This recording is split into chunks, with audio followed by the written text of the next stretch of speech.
You better lock in and buckle up, because you're in for another creepy and scary TikTok reaction video! I'm Jet Ski Chuck. On these dark waters, you better keep your head on a straight swivel! Hypervolt, activate!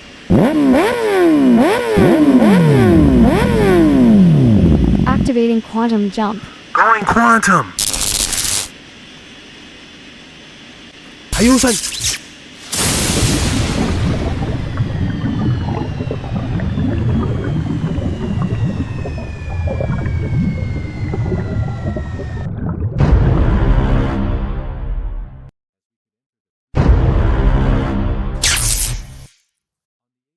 Activate submersible.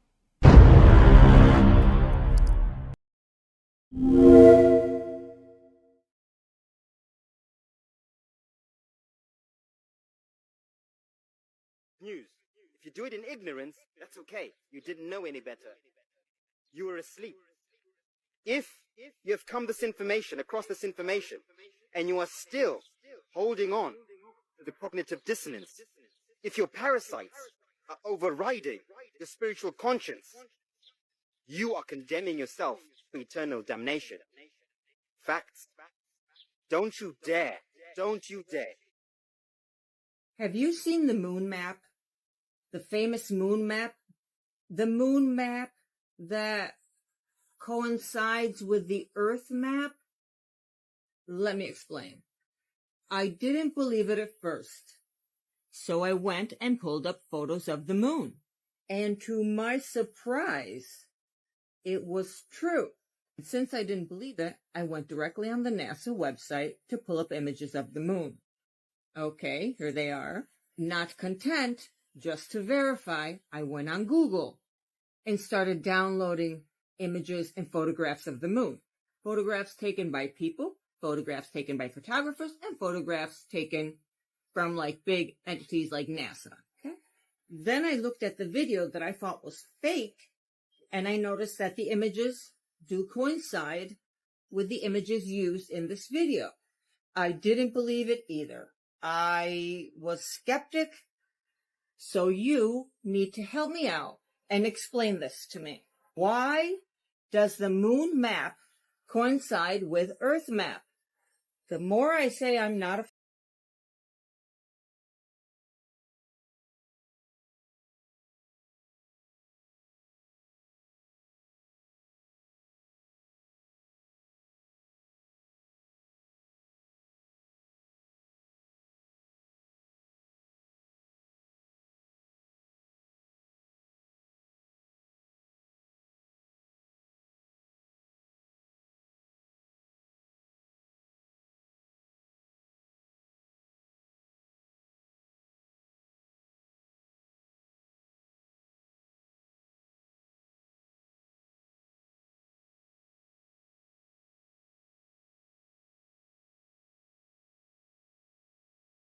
So wait, how many people have figured out that the Prague astronomical clock is literally confirming the moon map theory by Vibe of the Cosmos on YouTube? Dude, you gotta check it out. Known land, which is where our constant, this clock is still accurate today, constructed in 1411.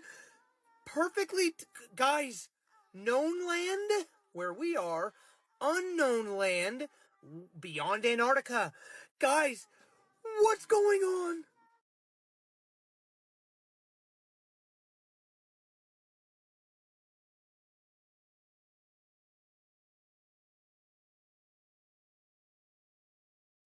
Sun came to me, said, I heard you're having an affair with the moon. Said, don't you dare.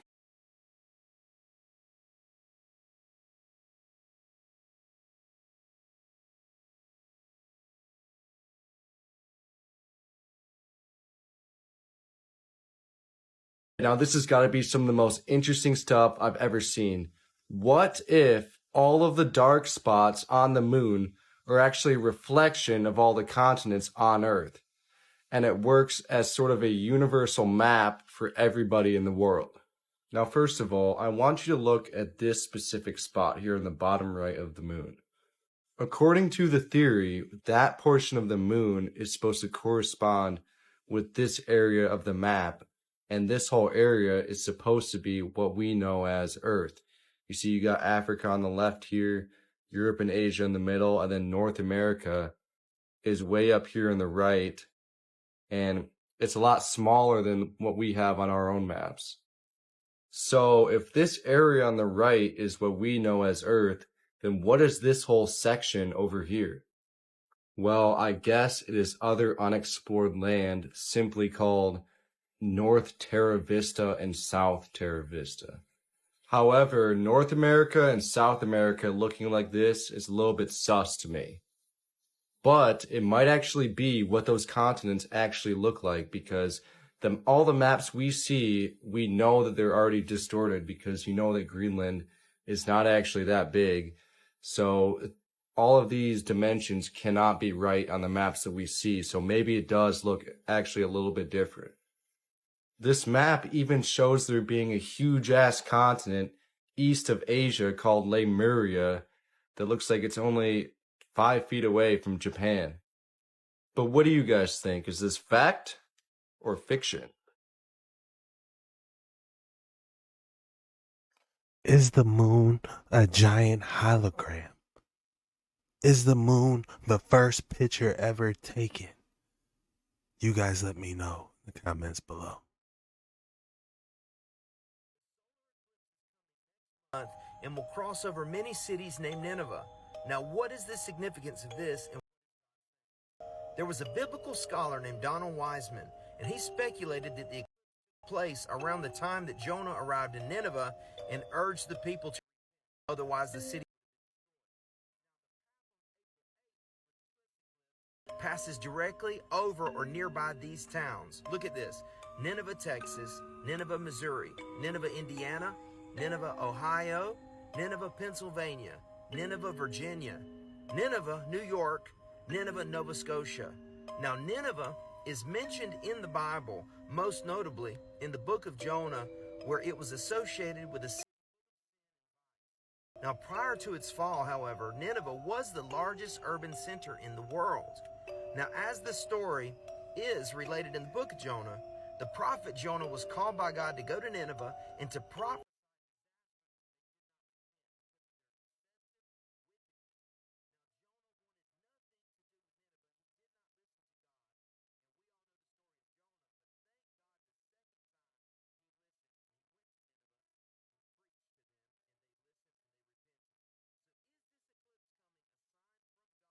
Because of the significance of all the cities named Nineveh? What do you think? Comment below. But none.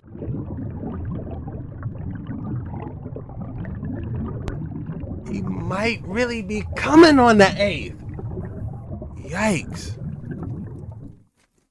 We're gonna dive on this one. Your thoughts below. Oxygen levels. Alright, we're good. The word Salem, according to the Bible, is peace.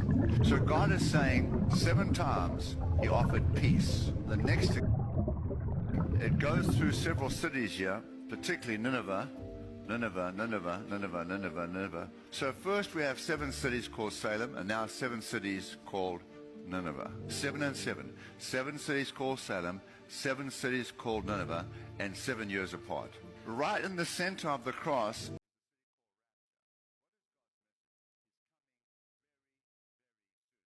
This solar eclipse thing, man, is getting weird, dude. It's literally going to pass over 8 cities named Nineveh. This person said, isn't Nineveh a place God told Jonah to go repent? Biblically, the number 8 represents a new beginning, meaning a new order of creation, a man's true born-again event. Solar-powered block, man. It's got a flashlight, obviously. You can charge your phone on it. You can play Angry Birds. At the cell phone server, you can still play Angry Birds, man. Just saying.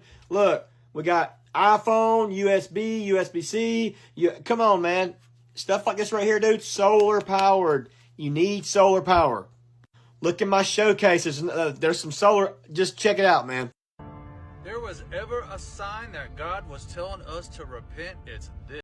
I hope you're paying attention. Have you guys heard about just so happens to be passing through 8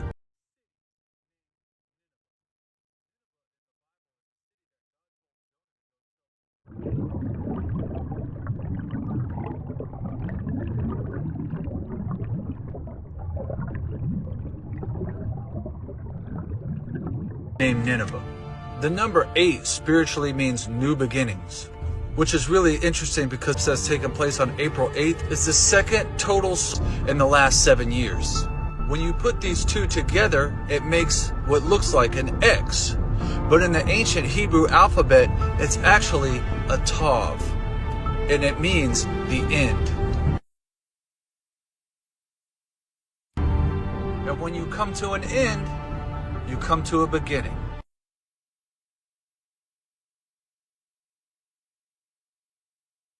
To further solidify this sign, you come to a beginning.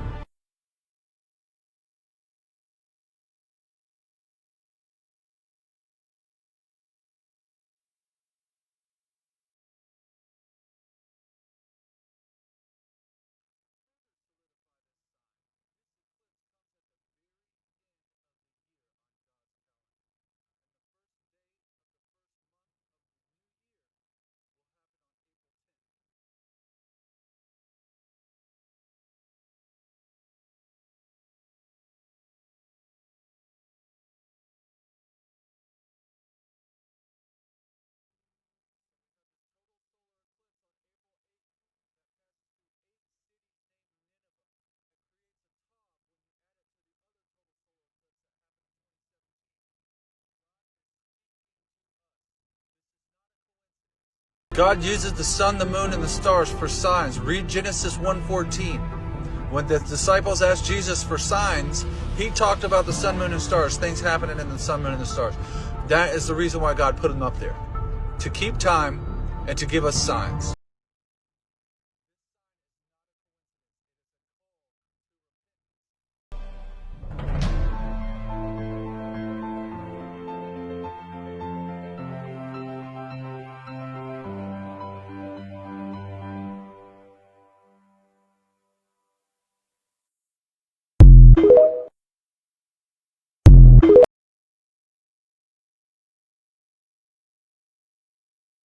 We are going to be diving deep into it.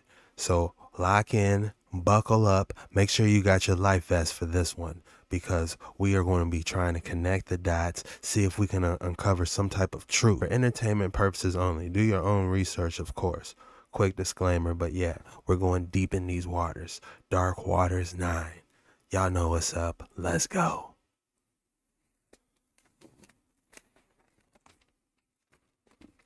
Oxygen levels. Activating autopilot.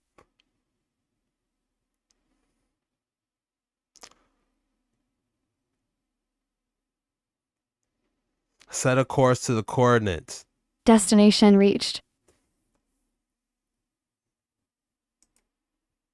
Be careful, Jet. This is dark waters. All right. It will also occur with the constellation Cetus visible. And the constellation, all this is lining up? I'm just making sure I spell it right. Cetus visible. I've never heard of that. It looks like the Little Dipper. All right, so we got Nineveh, Jonah, Cetus visible. All this lining up? Unusual things start to happen as the normal rhythm. When you're seeing this, you ought to observe this.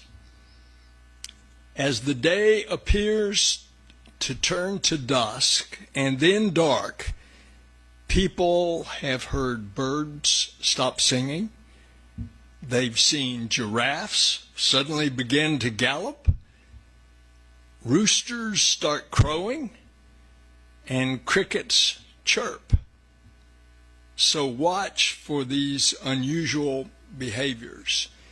And we encourage you to help NASA observe the sights and sounds around you. A special power. They move people to feel a kind of reverence for the beauty of our universe. Their power is not only to unify us on Earth, but to further science and discovery. That's creepy, I'm not gonna lie. Let me guys know your thoughts below. Let me know the vibes you're feeling from that.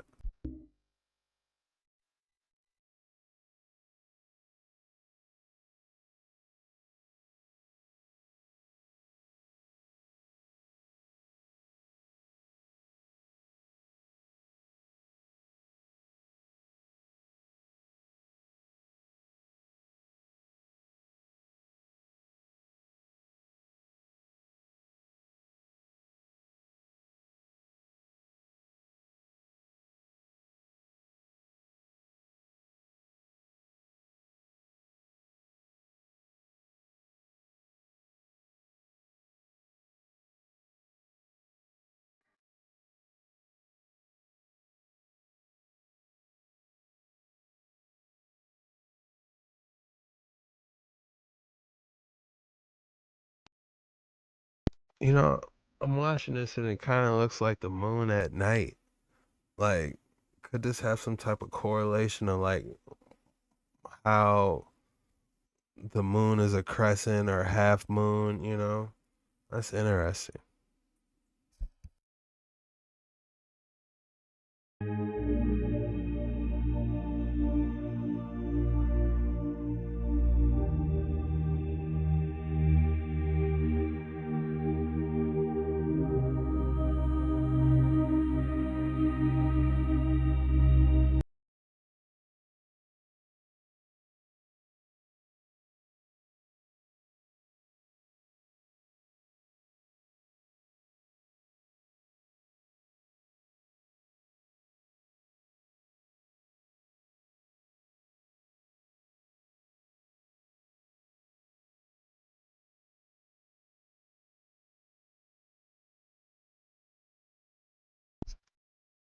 Let me know your guys' thoughts below and if they showed your state.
Are you guys going to be able to see the full eclipse or at least part of it?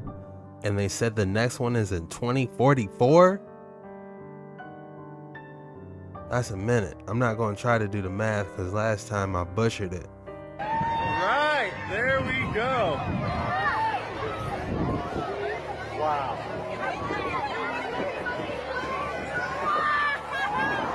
I have legit goosebumps right now.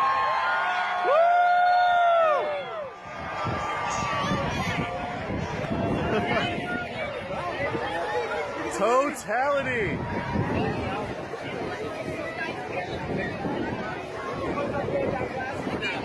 Where is it? Now, doesn't it look like something's going to bust through totality? Man, that's kind of scary.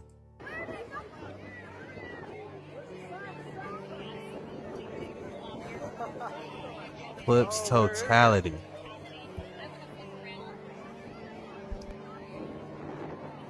Wow. Mallory, we have the 360-degree sunrise look that everyone's been talking about. This is... Oh, yes! Woo! Yeah! Woo!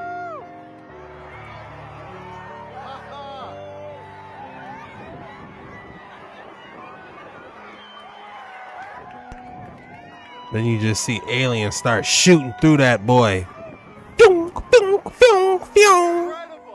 Like Independence Day.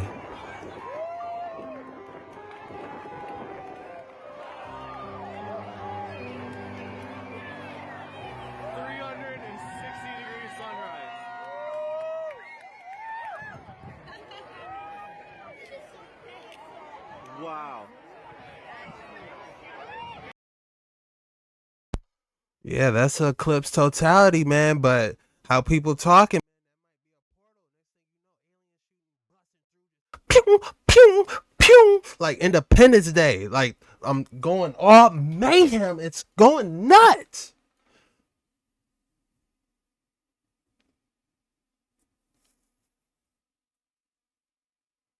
It could be a portal. It could be. I don't know.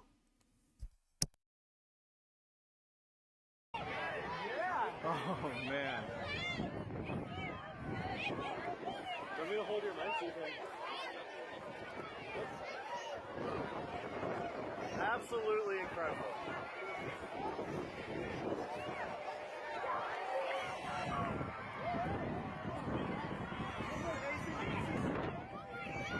Hey, there's Jupiter and Venus. Russie, we have Venus off to the right. You can see planets.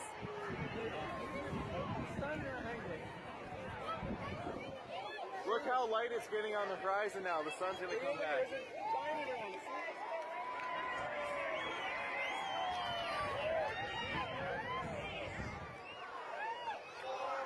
Three, two, one.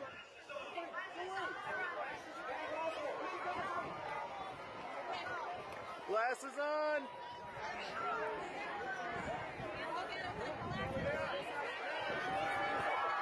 All right. Wow. Incredible.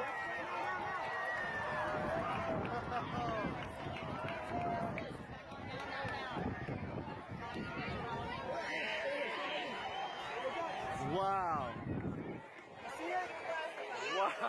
Wow. And just like that.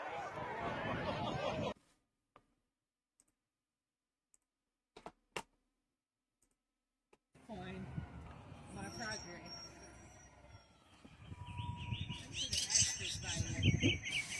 Look at that X, Britt. Now just, you gotta lift up a prayer.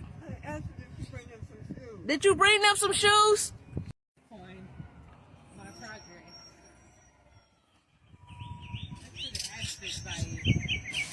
Look at that X, Britt. Now just, you gotta lift up a prayer. Great American eclipse, the sign of Jonah and Nineveh, is on 4/8. You already know. And you already know. I've went over it many times. All glory to our Father in the name above every name, Jesus Christ. Exodus 4:8. The same to pass, if they will not believe thee, neither hearken to the voice of the first sign, that they will believe the voice of the latter sign. And how could you not believe his sign? It's all right there, the sign of Jonah and Nineveh, and much more. As you can see right there, Cross, Texas is in the path of the eclipse. Elijah, Philadelphia, and Elijah, Missouri is right there in the eclipse's path. And Elijah was raptured. And Enoch was raptured. And Enoch, West Virginia, and Enoch, Pennsylvania, are in the path of the eclipse, family. This dude is spitting. Who is this? Enoch? Hold on. Something's going on. And Groom, I showed you, are both in the signs in the heavens and on the map. And Israel, West Virginia is on the map, right in the path of the eclipse.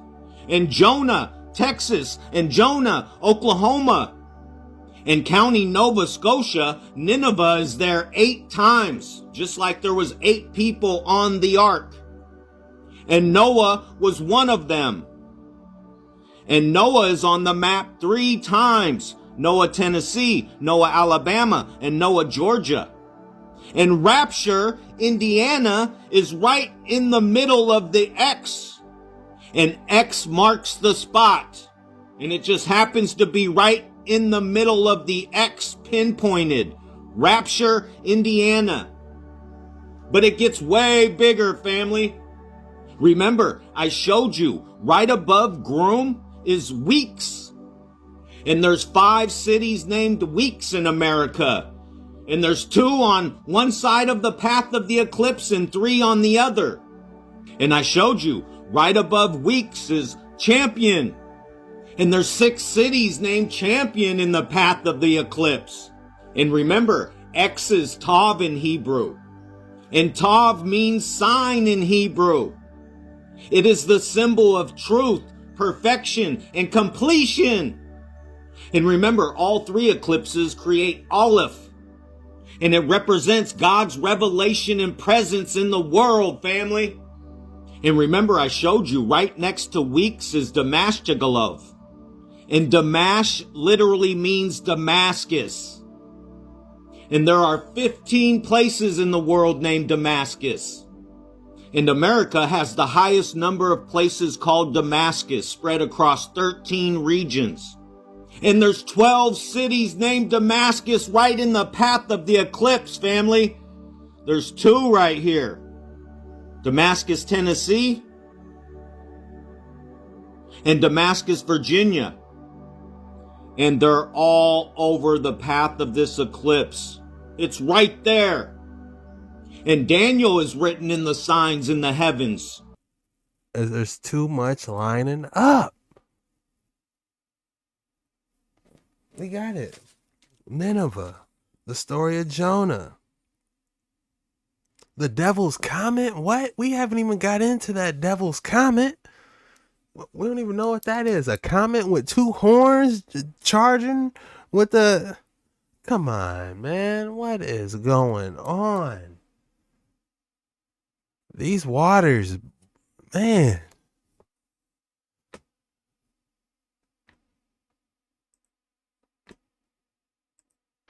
And then, on April 8th, 2024, next year, 8 days after Easter, and then,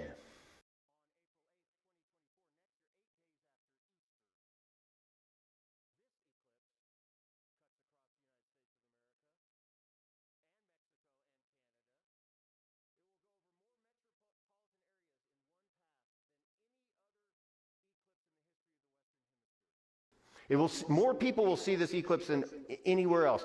It is an amazing thing, and so be looking for that. This is what the 2017 and 2024 total eclipses, this is the pattern they make over the United States. That spot right in the middle where the X is an area known as Little Egypt. It's where Cairo, Illinois is, and Memphis, Tennessee.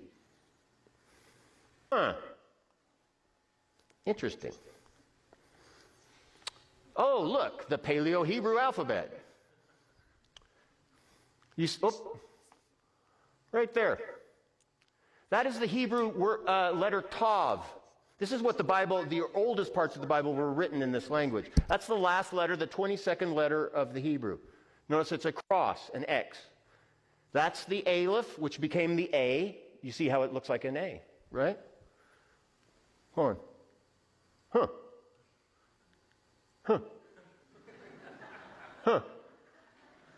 I am the Alpha and the Omega. Yeah. You get an X out of this. Does that mean anything? You know, when you get these 2 crossing paths with each other, you get an X. Does it mean anything that it's crossing over each other in a place called Little Egypt, Illinois? Well, it kind of does, because in about 10 years, exactly 10 years, in 2027 and 2034, there's going to be a same X marks the spot going on in Egypt. Well, I guess it's pretty much a day off for truckers in Texas.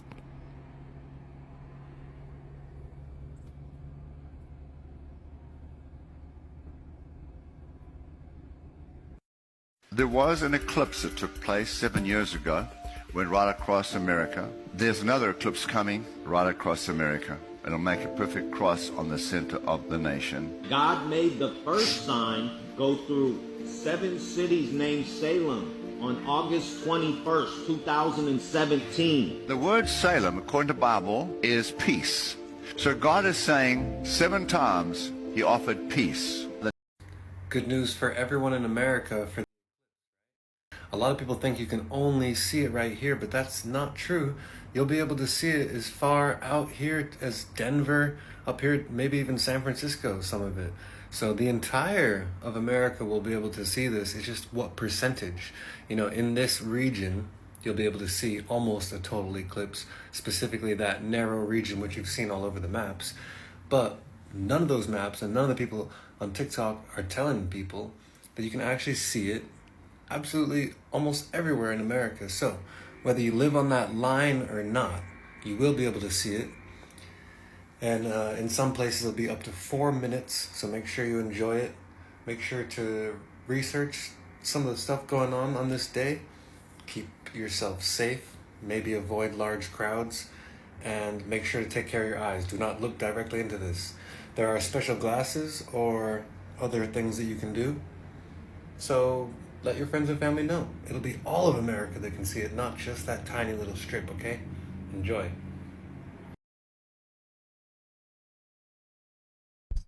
You guys going to be looking for it? Are you going to try and drive so you can see the whole entire thing? Or is it just another day? Y'all let me know your thoughts below.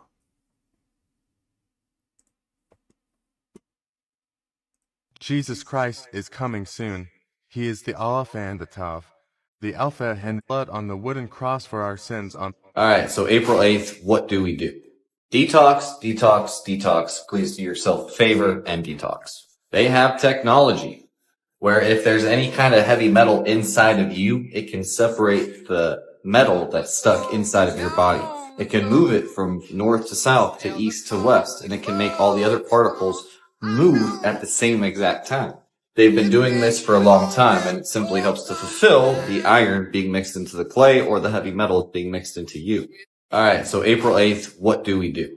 Detox, detox, detox. Please do yourself a favor and detox. They have technology where if there's any kind of heavy metal inside of you, it can separate the metal that's stuck inside of your body. It can move it from north to south to east to west, and it can make all the other particles move at the same exact time.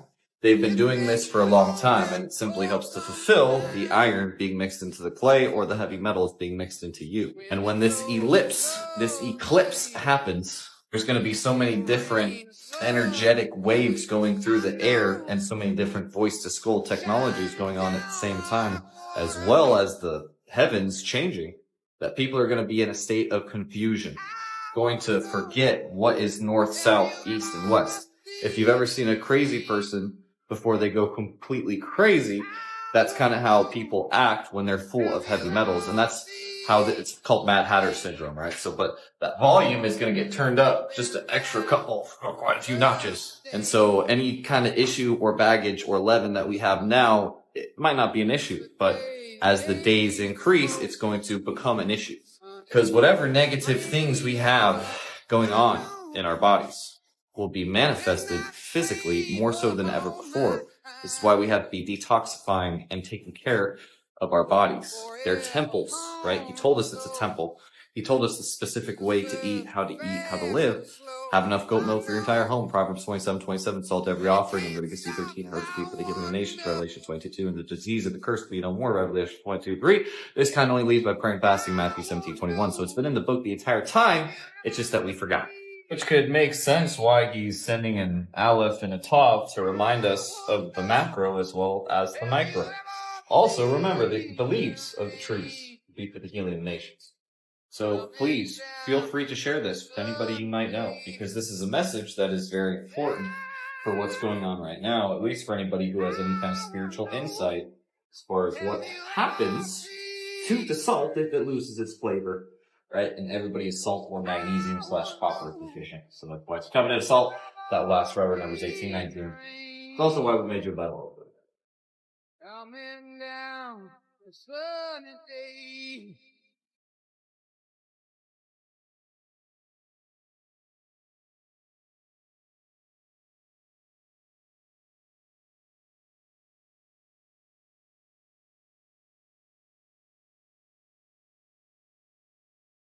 Interesting. Sought every offering. Need to look more into that. It's an incredibly fascinating comet because it's huge with a diameter of about 30 kilometers and it's volcanic. So it's a giant volcanic comet which recently had another ice and dust and gas, which gave it these two horns and the unfortunate nickname. Know that on April 8th, 2024,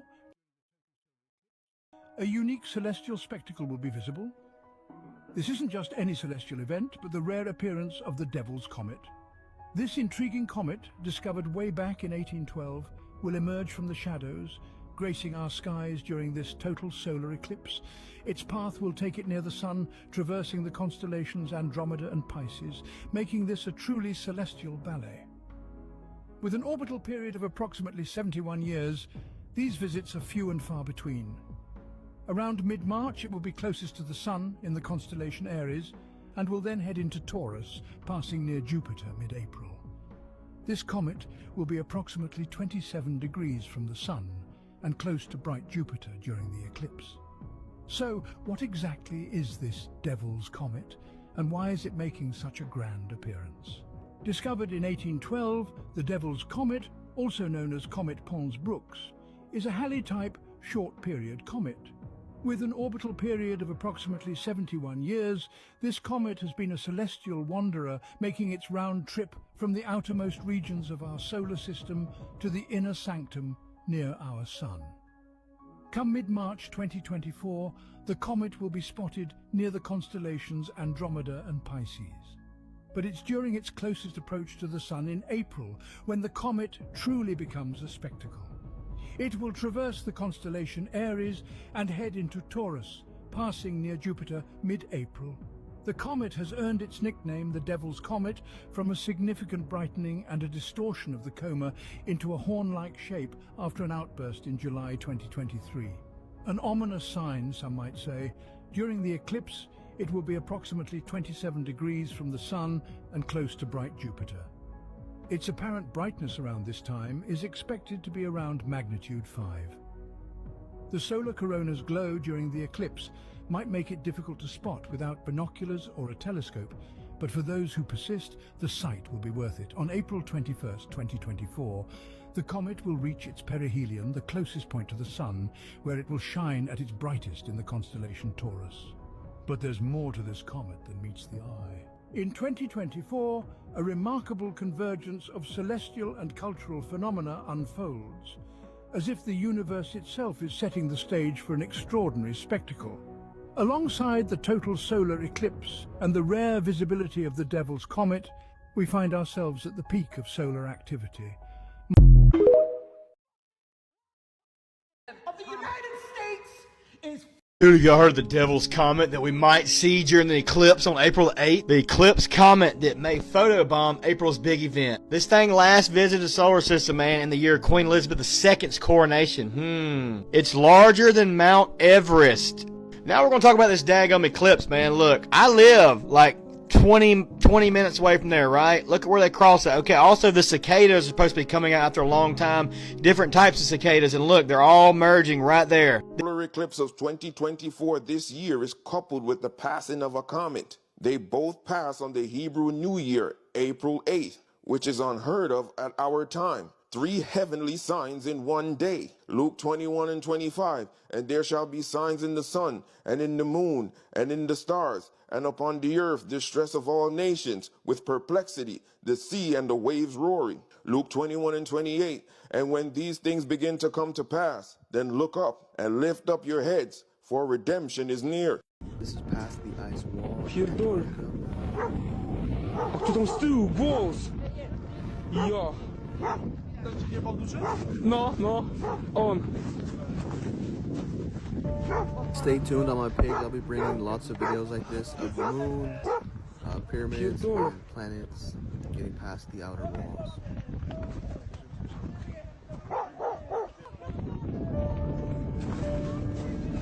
So this is a video of the moon. This is a video of the moon. This is past the ice wall. Pierdol. A kto tam z tyłu? Głos! Ja. No, on. Stay tuned on my page. I'll be bringing lots of videos like this of the moon, pyramids, planets, getting past the outer walls.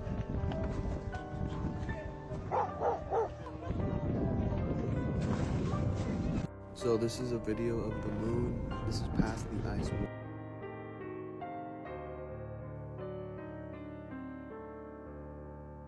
How do we know that the moon is a sphere? Have we ever seen the other side of it? No. I will let my friend Karen B show you a little demonstration. When something is round and too far away from you, you cannot say what shape it is. It can be a flat plate, it can be oblate, it can be concave, it can be a sphere. You just can't tell. Here are 4 objects. They all look round, right? But are they all spheres? How would we know? What if I told you that there is only one object that is not spherical? Can you tell what it is? Can you tell me how you knew it? How would we even know the distance? I can tell you that they are 100 feet away and you will believe it, but they can only be a few inches away. And I can tell you that they are 10 meters in diameter, but they could only be 5 centimeters in diameter. You can never know using your camera. Please look at them carefully. Here is the only object that is not spherical here. Here it is. I bet you thought it would be another one. But it will blow your mind if I tell you that this second object is also not spherical, and it's flat. And it will blow your mind even more if I tell you that this third object is concave.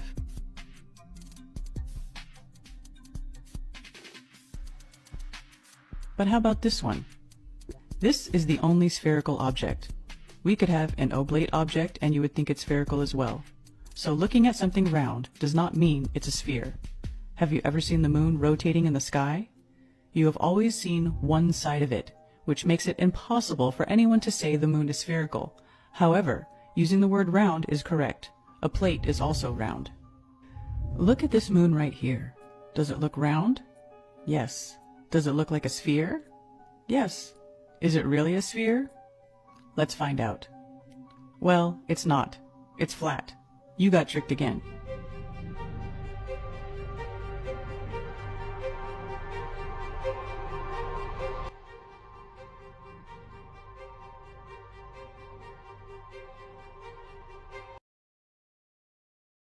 Now, if we look at the video we just watched before, they're saying they seen the back of the moon. So, for someone to say they see the back of the moon, you would have to be behind the firmament. And I believe there's certain beings up there in a different dimension that's beyond the firmament, and we don't have access to that. So, yeah. The Most High, of course.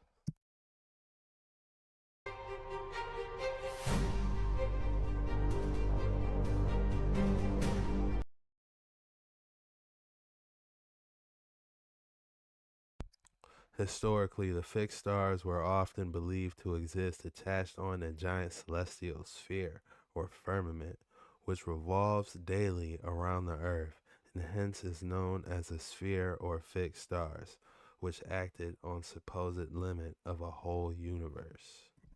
That's interesting.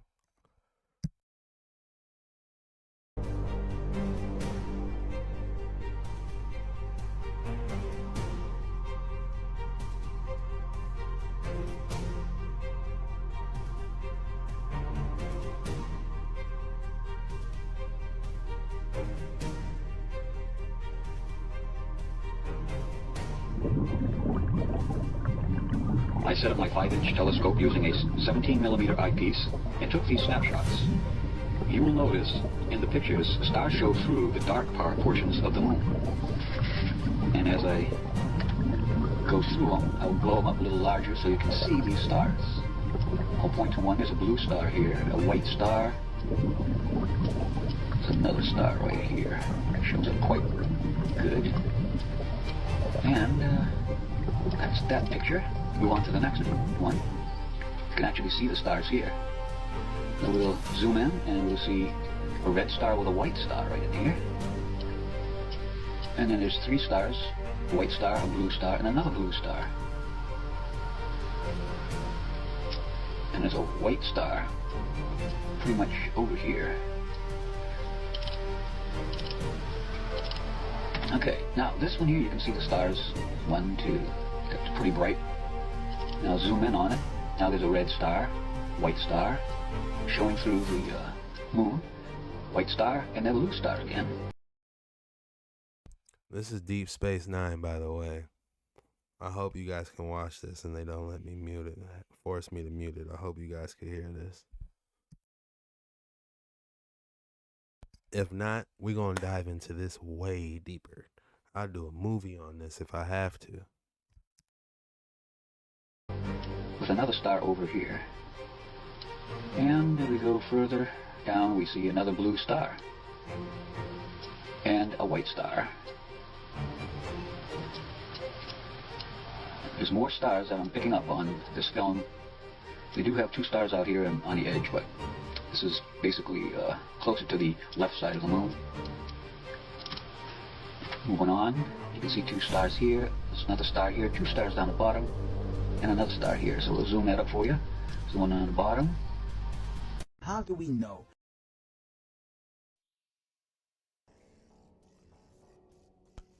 Now, how is it possible you can see stars through the moon? And what else perfectly illustrates the moon going through its stages? That boy is going in and out the firmament.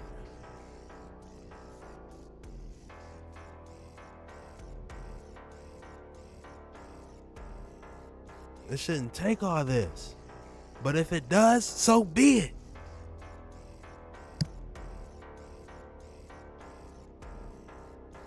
Creepy TikToks that might just change your reality. Starring Jet Ski Chuck.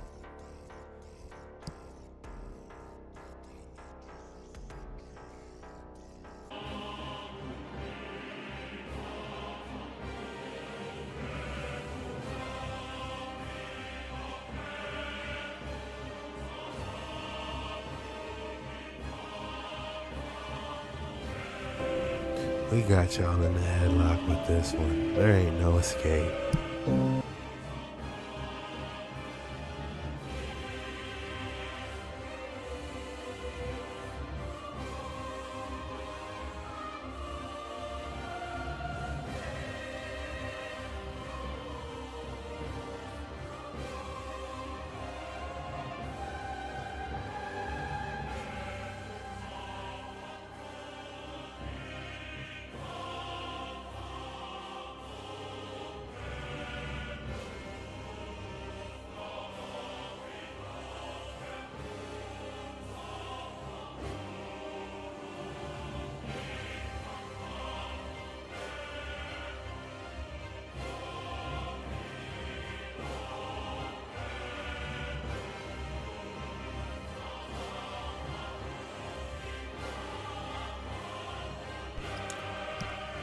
Aren't you curious what's on the other side?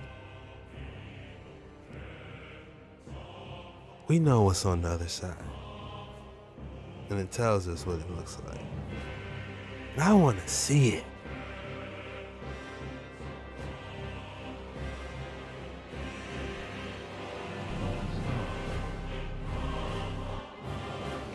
This is an out-of-focus star.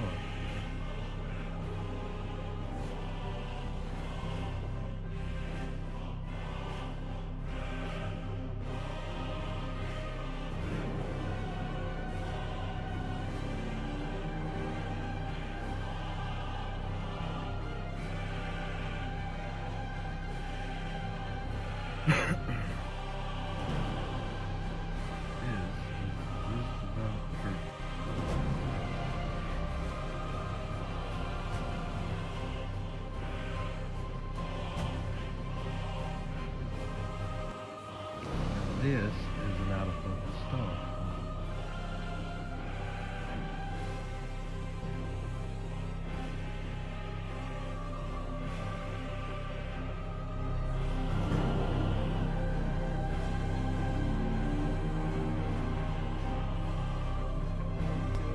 You zoom in on any of those bad boys, that's what they're gonna look like.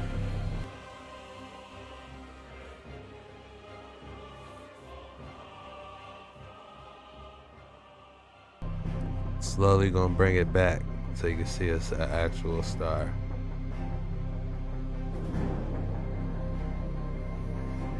There we go. That is considered.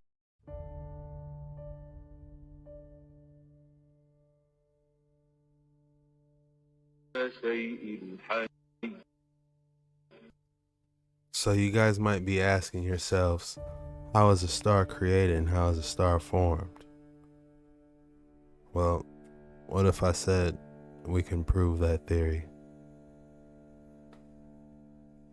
This is Dark Waters 9, so buckle up. If you don't want to enter these waters, exit this video now. If you want to strap in and find out the truth, buckle up. Let's go. It's a process called sonoluminescence. The first time I saw sonoluminescence was in a darkened room.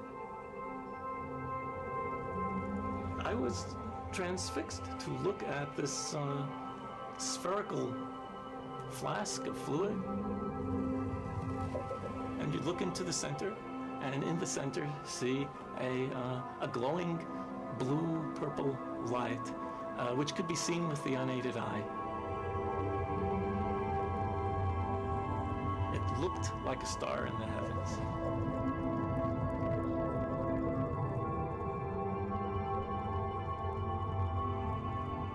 Seth Putterman called it the star in a jar, a tiny spot of bright light contained in a flask of liquid.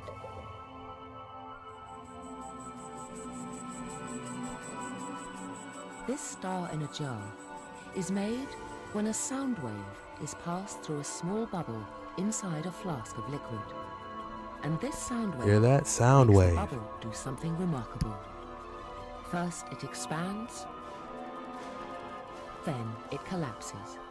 And this collapse happens so violently, Like a black that hole. vapor molecules trapped inside the bubble slam together and heat up so much that the bubble gives off an incredible burst of heat and light, several thousand times a second, giving the appearance of a star. We got y'all in the headlock. There's no escape.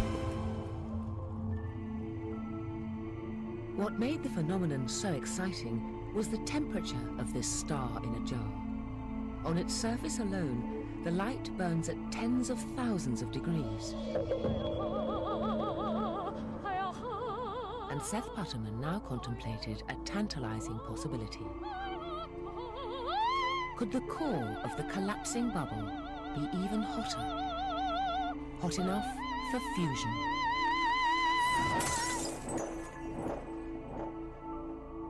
One of the mysteries of sonoluminescence is to determine exactly how hot the interior of the bubble gets.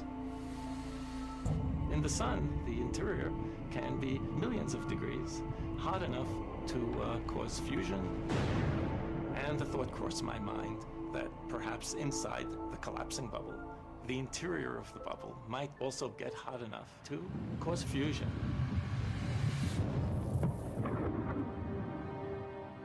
If so, this would be something truly amazing. By simply bombarding tiny bubbles with sound waves, temperatures of over 10 million degrees would be created. And nuclear fusion, the same reaction that powers the sun, would be happening almost effortlessly here on Earth.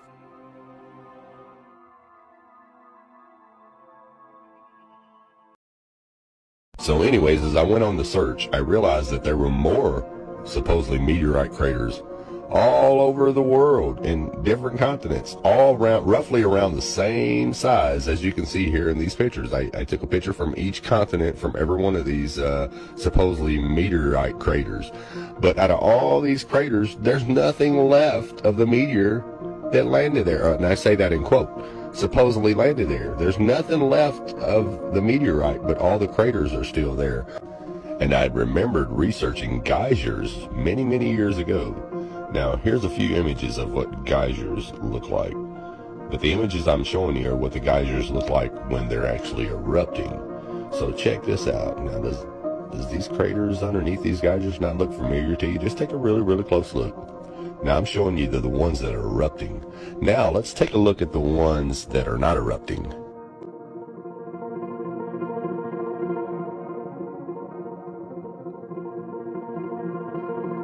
Now, check this out. As you can see here, there's a runoff on the meteor crater and a runoff on the geyser. Now look at here, right in the middle, you see where the geyser actually comes up. You can see it in the meteor crater and the geyser. That's where the water comes up at. Same thing here. Everything around it is just where the water pressure coming up explodes everything outward. And here, if you look to the right of the crater and the right of the geyser, they're shaped identical. That's water pressure, not a meteorite. It's simply the original geysers that God opened up and flooded the earth with. People, common sense. All you got to do is look at it. Wow. Now, once again, if we look in Genesis 7:11, it says, all of the fountains of the great deep broken up. The scripture tells us exactly what these are and exactly what God did to flood the earth. And it also says, and the windows of heaven were opened. So we also know that there's a firmament and it has windows in it. And he also flooded it from above as he did below. Now, this is where your inner wisdom should kick in. Science tells you that these are so-called meteor craters, okay? But there's no meteors. So anyways, as I went on the search, I realized that Geysers, springs that occasionally eject turbulent torrents of water.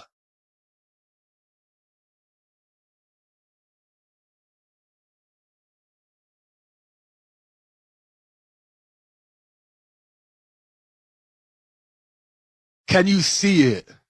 The same upturned edges form from the release of water pressure. There were not oceans on Earth during the Silicon era. It's interesting how some impact craters appear to be flooded, and while others show vegetation growth in the center, most likely from the moisture. As you can see, right in the middle is the opening in which the water comes up from and releases into the air. We can see traces of the old closed opening in the crater.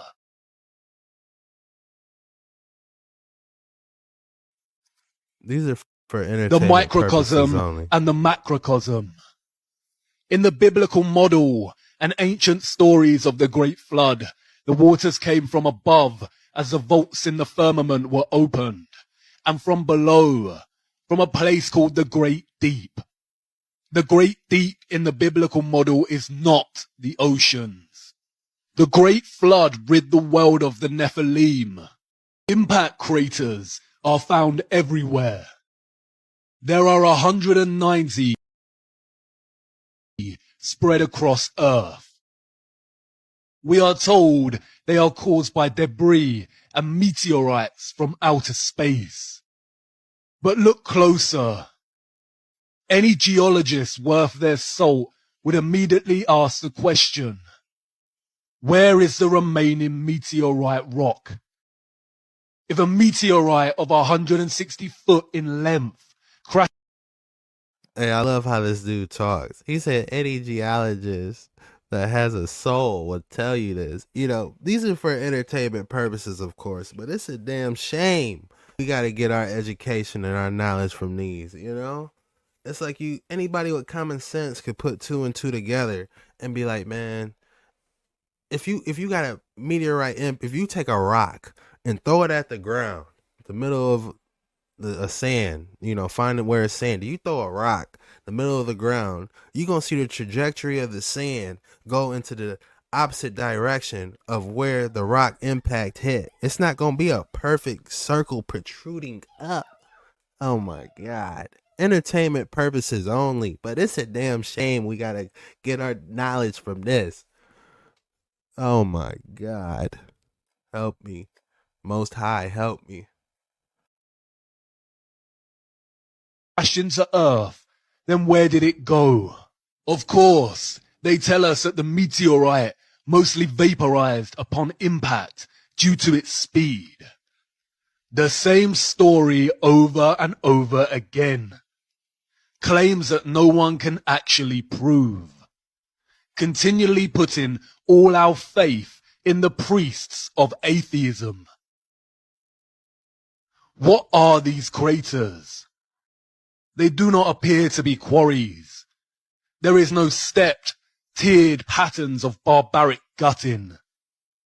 Perhaps some were old excavation sites. But look closer at the circular, upturned rim of these craters. Now look at another wonder of our world. Geysers. Springs that occasionally eject turbulent torrents of water.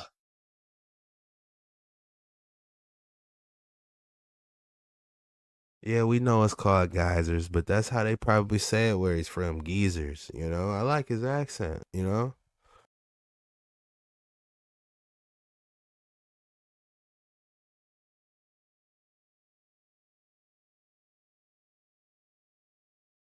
Can you see it?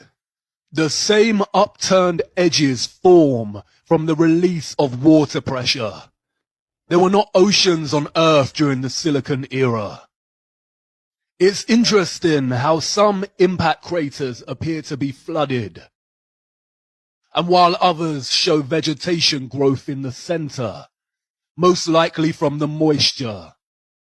As you can see, right in the middle is the opening in which the water comes up from and releases into the air. We can see traces of the old closed opening in the crater.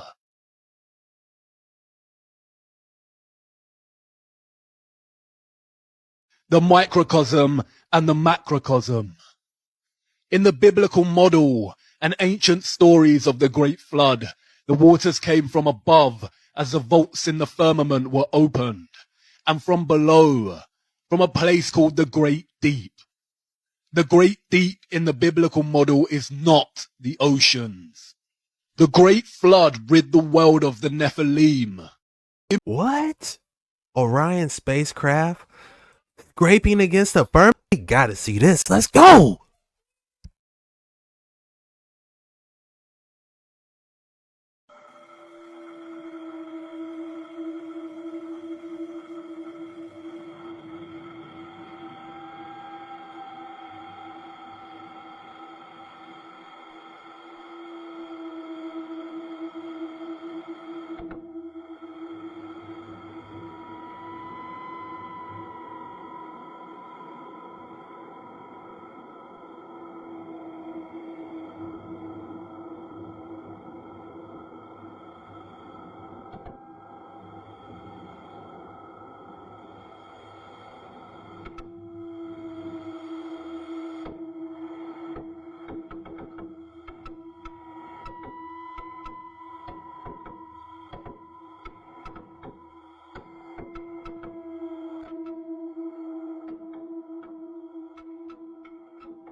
Bro, it sounded hard, like it was literally scraping against it. And what was those projectiles falling off of it?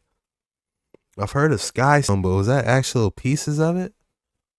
I'm gonna drop a picture of what sky stone. It's just like new sceneries popping up. It's just expanding. I've heard audio recording before. They looked out their window and they said the earth took up the entire image of their window and they couldn't really go up no higher. Entertainment purposes, of course. And yes, I did see that. That was crazy. But let's keep it rolling. I actually want to see that again. That was interesting. I haven't seen nothing like this before.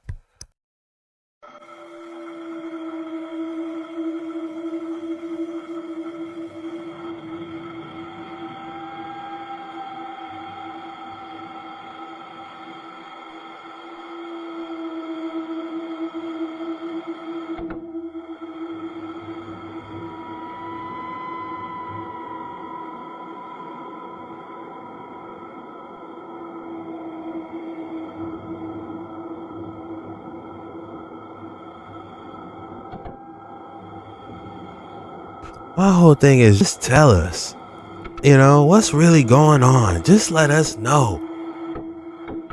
Most of us still gonna keep it gangster and do what we doing anyway. But just tell us, you know? That's my whole thing.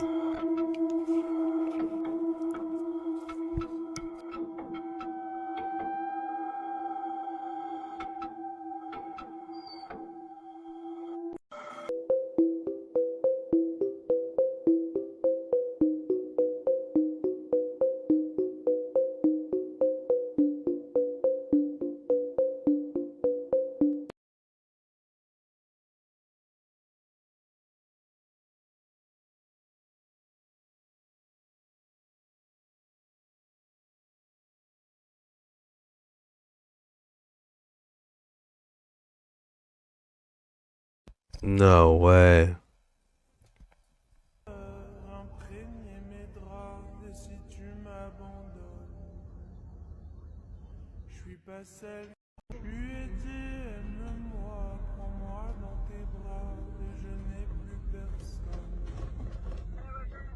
Ne laisse pas ton odeur imprégner mes draps, et si tu m'abandonnes, je suis pas celle que tu crois. What's up? Aucun cabron ne m'a touché. Tu étais, aime-moi, prends-moi dans tes bras, et je n'ai plus personne. How is it green like that?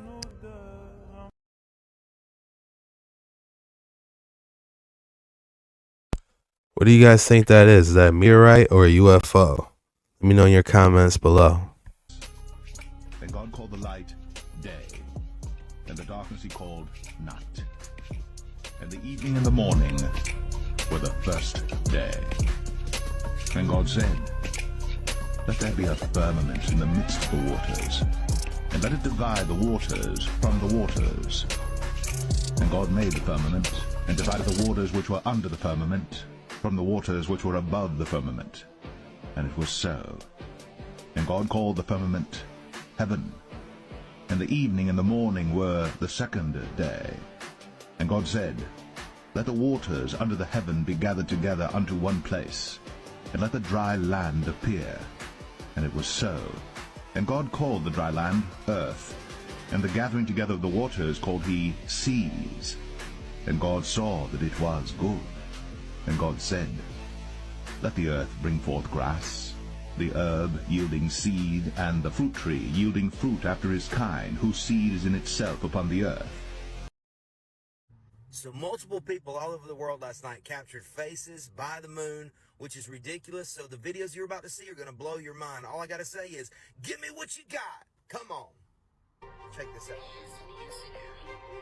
You gotta see this. But you gotta see this.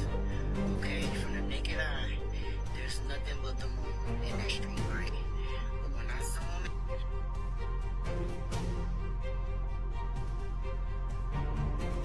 in, Giant face next to the moon. there it is, the face. That's definitely a face, and the moon looks like it's some stuff that's coming off the moon.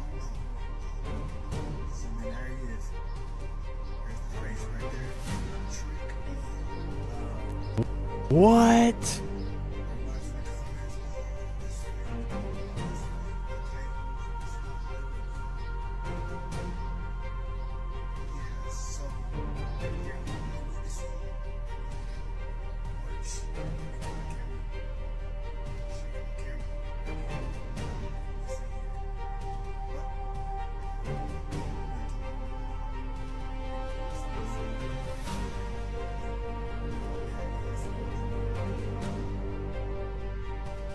Bro, there's no way.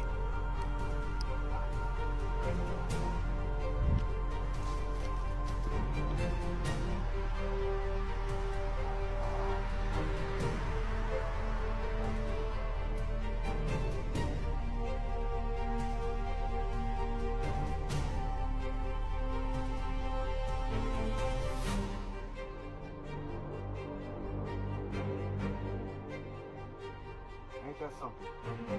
Ain't that something? Woo! Hey, up there, boy. They are up there.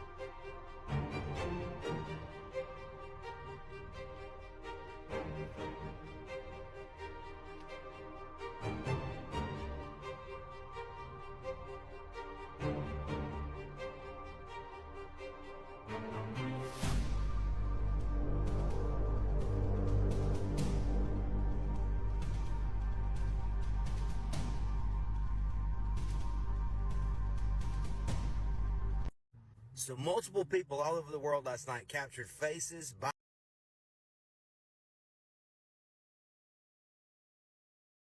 He said multiple people captured that. I want to see multiple people that capture that. That is creepy and a scary TikTok for real.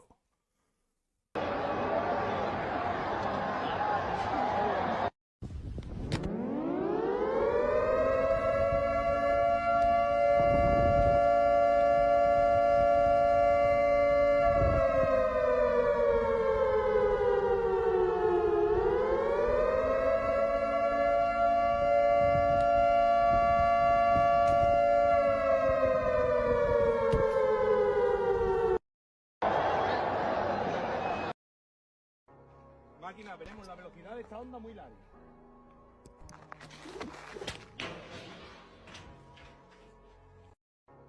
Máquina, veremos la velocidad de esta onda muy larga.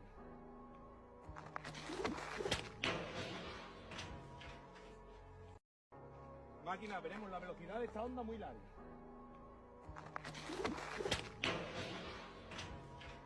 I need to get one of those. The waters prevailed exceedingly upon the earth, and all the high hills were covered. You know what those are? Those horizontal lines? Oh, sure. They're shorelines. Enormous gush of water filling these mountain valleys and then draining away. And as it drained away, it left this succession of shorelines. Look at this stuff. There's layers of this basalt. Me and Graham under there. Well, dude, you're so tiny. That's so crazy. It's so big. You notice how you've got this undercutting here. That undercutting only occurs enormous, intense turbulence in the water doing this. You see, dozens of these waterfalls called hanging valleys. If you've ever done any walking along the beach and you've seen ripples in the sand, water that's a foot or 2 feet deep, you'll have ripples that are maybe an inch or two high. Here is a flood bar that's 3 miles long, ripples up to 50 feet in height and 350 feet in wavelength. Gigantic flood flows, realizing that this is not pseudoscience, this really happened.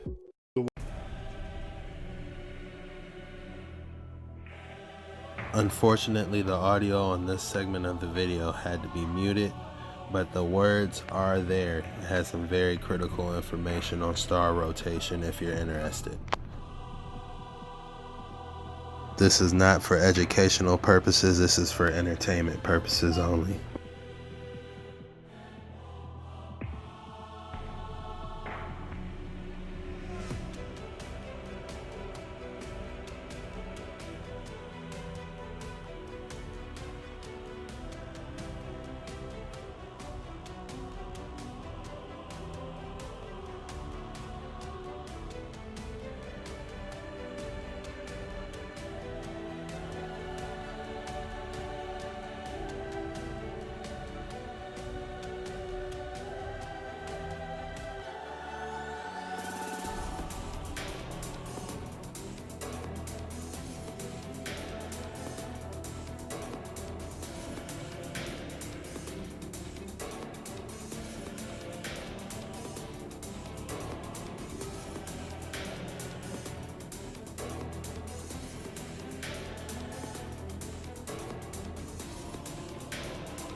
Space, but we live on an infinite flat plane and they're hiding extra lands with the Antarctic Treaty.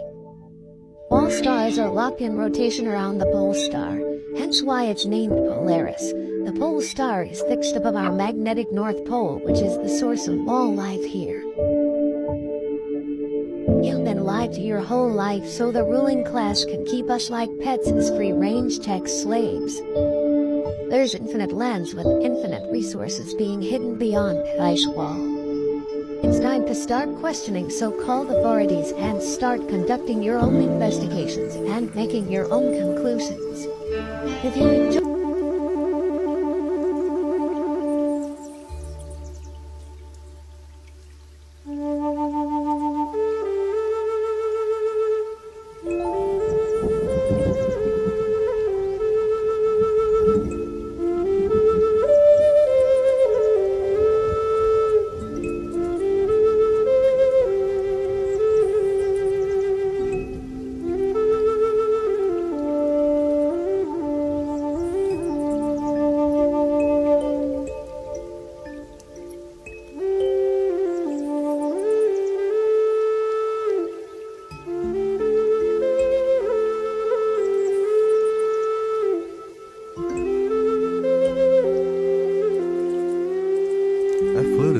Crazy.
What do you guys think that was? Was that a fallen angel next to that moon?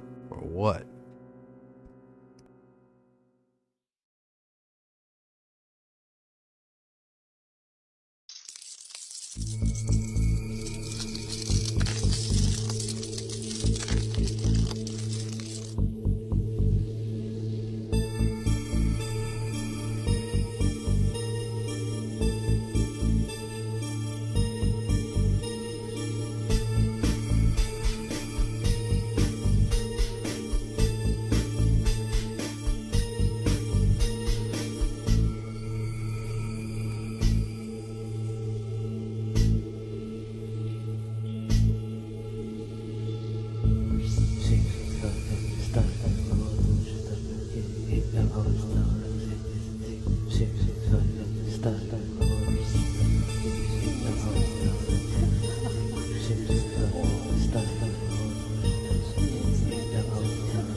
about to see has no characters, it has no people. It is a film to describe to you and explain visually the effect of cymatic frequencies on texture, structure, water, oil. If you spare a little of your imagination as you watch this film as it runs, you will see many things that answer many questions. You will see living forms, living amoeba, almost animal-like creatures. You will see continents being formed, the Earth itself coming into existence, explosions, eruptions, atomic explosions, and bombs. You can see all this and watch it before your eyes. Everything owes its existence solely and completely to sound. Sound is the factor which holds it together. Sound is the basis of form and shape. In the beginning was the Word, and the Word was God. Into the great voids of space came a sound, and matter took shape.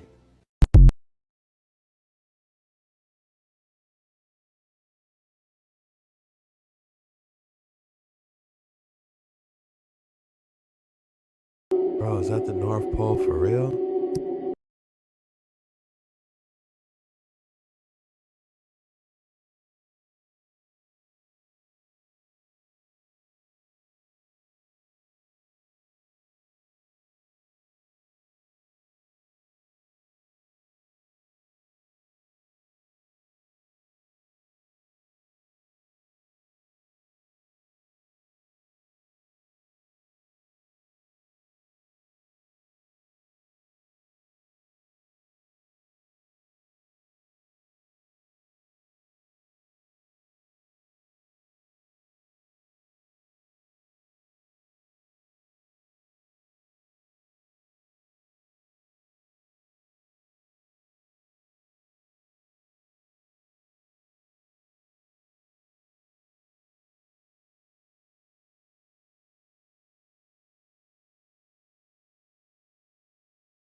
Why should I believe that Jesus was resurrected? Because the historical evidence is that he really died and he really rose from the dead. You give me some medical records and I'll believe it, okay? You show me Jesus Christ's medical chart, I'll buy into it. I'll be a Christian today. Man, they didn't keep medical records in the first century. Oh, that's so convenient, isn't that? That's wonderful. No, rather, it's real convenient for you to say, knowing full well they didn't keep medical records in the first century, it's so convenient for you to say, all right, if you give me the medical records, then I'll believe. Talk about convenient. Give me a break. Come on, man, let's be honest. How convenient of you to say, unless we have it on Polaroid film, I can't believe it, knowing full well they didn't have Polaroid film in the first century. How convenient of you to say, well, show me the medical records from NYU Hospital, and then I'll believe Jesus rose from the dead, knowing full well NYU Hospital did not exist in the first century. Come on, man. Homer, Herodotus, Sophocles, Plato, Aristotle. Show me the medical records for them, will you? Historical knowledge is not based on medical records, man. It's based on the trustworthiness of eyewitness testimony. And the eyewitnesses is that Herodotus and Aristotle and Cicero and Virgil really lived. They're not just figments of people's fertile imagination. And the historical evidence is that Jesus really lived, really died, and really rose from the dead. And eyewitnesses saw him risen from the dead. And they wrote what they saw. That's historical knowledge. The government said there's aliens. It used to be all the little conspiracy theorists. Now it's the government themselves. And still nobody believe it. But we've been telling you for the longest that the Watchers came from heaven and saw the sons of man. the women and slept with them and created Nephilim. I mean, that's been in our Bible since Genesis chapter 6. And you know that the Bible says in the last day, a key will be given to the angel of the bottomless pit. And then that pit will be open. A swarm of locusts that have the head of lions and the tails of scorpions. It says they would torment people for 5 months. 2012, I first got saved. I sat in my room. I read the book of Revelations from the beginning to the end. I said, Lord, how is this going to happen? And the Lord said to me, they're going to be convinced it was aliens. They're not going to acknowledge that this is the judgment of God. So what are they doing now? Little by little, they're desensitizing people. So when the key is open to the bottomless pit, instead of people repenting, they're going to say it's an alien invasion. The government said there's aliens. It used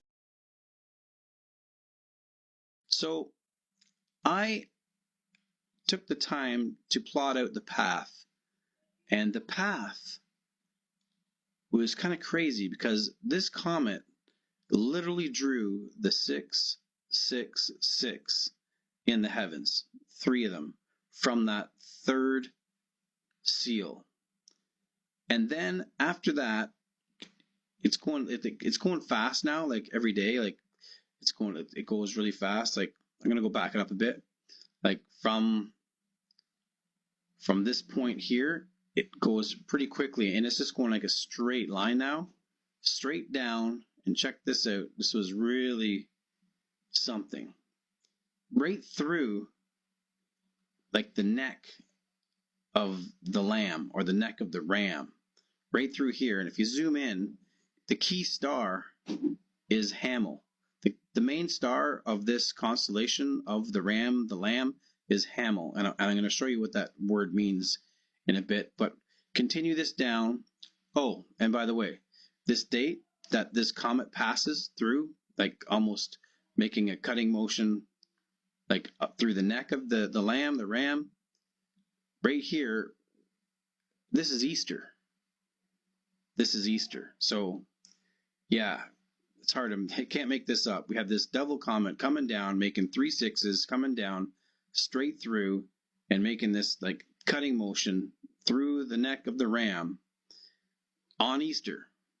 And then it continues on and gets brighter and brighter until we're into, from the 19th, it's at the brightest peak in the beast for 3 days.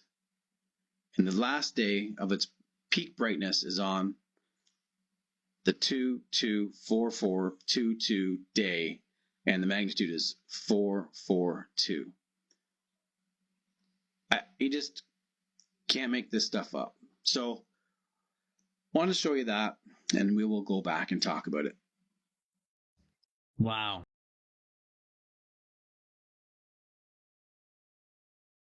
You can't make that stuff up. You can't, man. You can't make none of this up.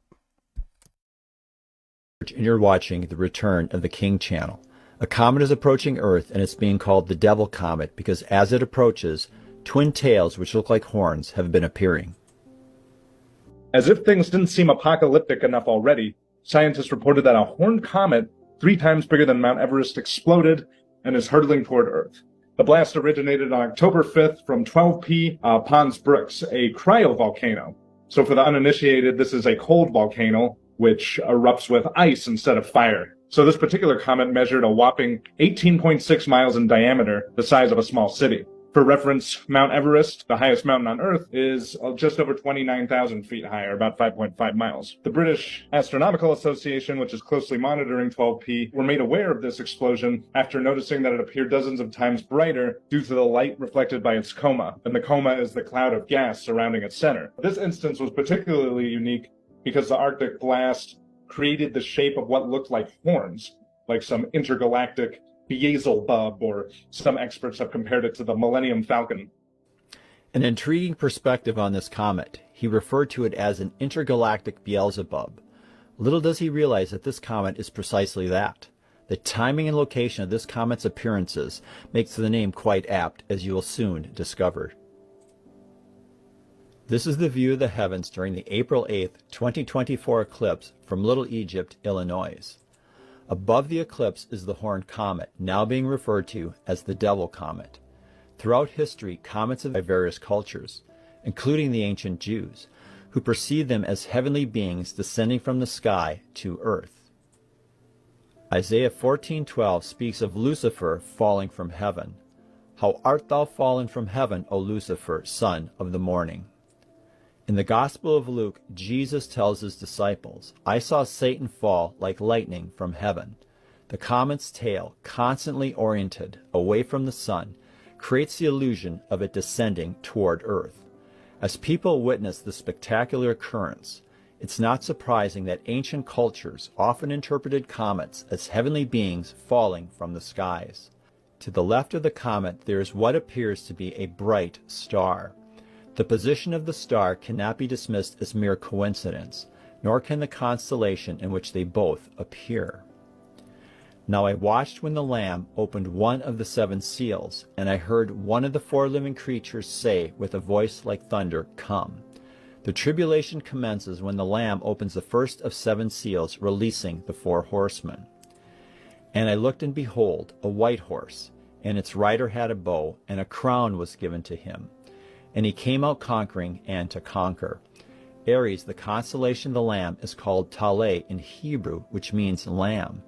Appearing within Aries is Jupiter, the man-child, the Christian from the Revelation 12 sign, whom the dragon, the devil, wants to devour. But the child is caught up to God and his throne, raptured.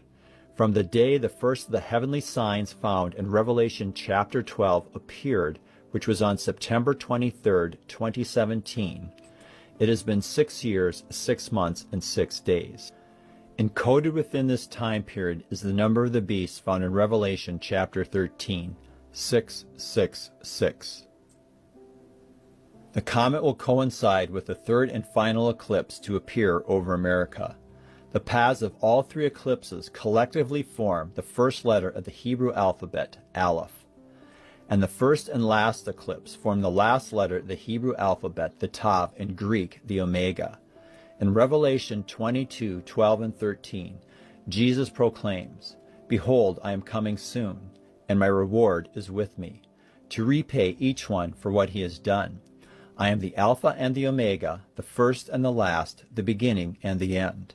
The eclipses occur over America because America was set up by the Founding Fathers to bring. On April 10, 2024, a horned comet dubbed the Devil Comet will appear between the new moon and Jupiter in the constellation of the Lamb, counting from the true date of Pentecost, which, in the Book of Jubilees, is always the 15th day of the 3rd month on the Jewish calendar. It is 665 days. In the fall of 2020, I had 2 dreams about the rapture. The first dream's completion coincides with the April 8th eclipse. The countdown to the dream's fulfillment began 665. That night, I dreamt of a divine wedding in heaven. The Israelites were given 3 days to prepare to meet with God at Mount Sinai. The April 8th, 2024 eclipse, accompanied by the Devil Comet, signifies to the bride of Christ that she has 3 days to prepare to meet her groom, Christ the Lamb. The intersection of the eclipses occurs in Little Egypt because what happened in Egypt is a model or type of the rapture. At the Exodus, God supernaturally took the Israelites out of Egypt, symbolizing the world. Likewise, at the rapture, God supernaturally takes us out of the world. After they are taken out of Egypt, they meet with God. At the rapture, we meet with God. First, we meet with Christ in the air. Then, according to Revelation 12:5, we are taken to God and his throne in heaven. Revelation 4:10 tells us that the 24 elders, who are the church, the Christians, are at the throne bowing down and worshiping him who is seated on the throne. God wanted the Israelites to be prepared ahead of time to meet with him. In Exodus 19, 9 through 11, we find out just how much time they have to prepare. When Moses told the words of the people to the Lord said to Moses, Go to the people and consecrate them today and tomorrow, and let them wash their garments and be ready for the 3rd day. For on the 3rd day the Lord will come down on Mount Sinai in the sight of all the people. If we use the same method of counting that God used, Then the day the eclipse occurred is day 1, April 8th. Day 2 is the 9th, and day 3, the 10th, the day the comet appears between the moon and Jupiter. The two different dates for the rapture that the dreams were pointing to now make sense. The first dream is to get ready. On their way. And this is a comet that's coming right in. And guess what day this comet going to be seen? They call it the devil's comet because it's going to have a tail and it's going to have wings, or what could be considered devil horn. Guess what day it's going to be on? It can be seen in the... What about the devil comet that you may have heard about that is supposedly going to be visible during the eclipse? What's the story with that? Hi, I've seen 7 total eclipses. I have a very good feel for what they're like because I've seen 7, chasing them around the world, and I'm a meteorologist as well, so I'll be talking in coming videos about the weather prospects for the eclipse too. But let's talk about the comet. So the fact is, if you're in totality, and only if you're getting the total eclipse in that narrow band that extends from roughly San Antonio up to Holton, Maine, if you're in that narrow 70-mile band and you get a total eclipse, you will see at least 2 objects in the sky. That's not just the moon covering the sun, but you'll also see Venus on the lower right, and you'll see Jupiter far over to the left of the sun as you look at, well, it won't be the sun anymore, it will be the backside of the moon covering the sun during the totality, which lasts 3 or 4 minutes depending on where you are towards the center. Anyway, there's a comet that comes back every 71 years, and it has a nickname, Devil Comet, because in telescopes it kind of sprouted a couple of offshoots that look like horns. And even though it's theoretically possible in a telescope or even binoculars to possibly see that comet not too far from Jupiter during the totality, believe me, it's not what you're going to want to start looking for. You're not going to see it with the naked eye. You'd have to fish around with binoculars and or a telescope so much to see it. Even if you did, by the time you did, the eclipse, the total part would be over. So it's a non-issue. If you hear about Devil's Comet or the Devil Comet as it's being called, forget about it. The big news is the sky turns dark. You see the beautiful corona. You see the prominences on the edge of the disk of the moon, of course, which are those red, almost like flame-like things that come off the sun. And, of course, it gets dark and it's beautiful, and you see Venus and Jupiter, and there's so much to the eclipse that makes it special. Don't get caught up on a comet that you're not going to see. According to GreatAmericanEclipse.com, the landfall of the eclipse will be Isla Socorro, 600 kilometers from the Mexican mainland. The total solar eclipse first touches the mainland near Mazatlan, Mexico. In the U.S., the path of totality will begin from Texas. It will cross the major cities of San Antonio, Austin, Dallas, and Fort Worth.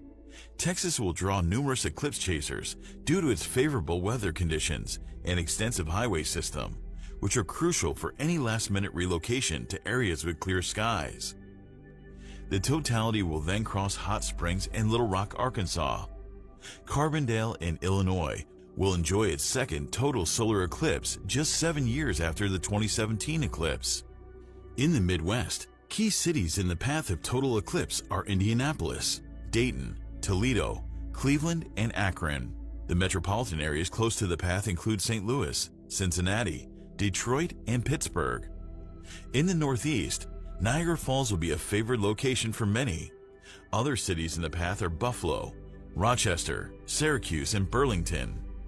The totality path will pass through provinces of Ontario, Quebec, and then the maritime provinces of New Brunswick, Prince Edward Island, Nova Scotia, Newfoundland, and Labrador. According to timeanddate.com, about 652 million people, or 8.19% of the world's population, will be exposed to the eclipse, and around 44 million will be in the path of totality. As the sky darkens during the total solar eclipse, keep an eye out for the stars and planets that will pop into view during the short window. Jupiter will shine brightly to the left of the sun, while Venus will be to the right. Closer to the horizon, you may catch a glimpse of Saturn and Mars positioned near each other. However, spotting them may prove challenging as they are much fainter than Jupiter and Venus. Take the glasses off that they try to sell you or try to promote to you. Take the glasses off and look at it. I sat and looked at the eclipse for 20 minutes last night.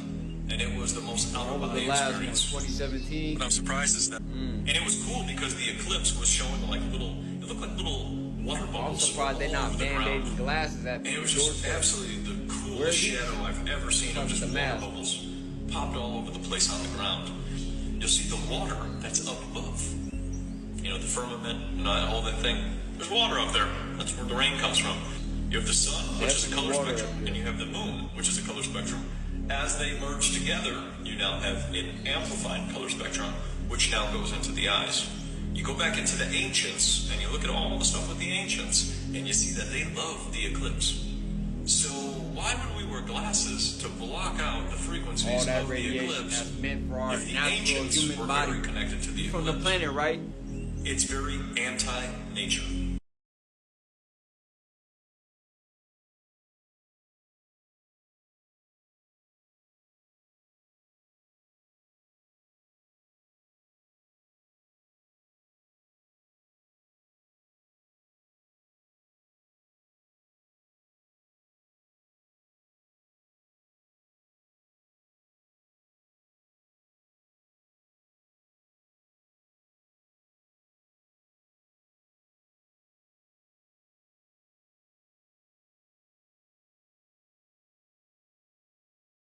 So NASA told us that falling stars are basically dying stars or shooting stars, etc.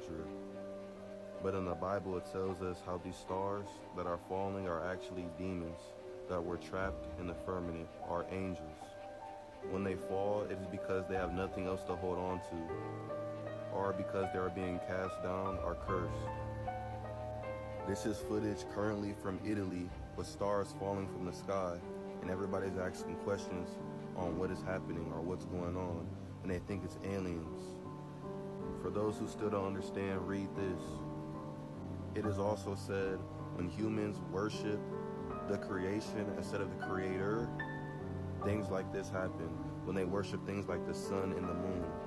And it also is said that the stars, the sun and the moon have a firm place. They're stuck there for eternity, so they cannot fall.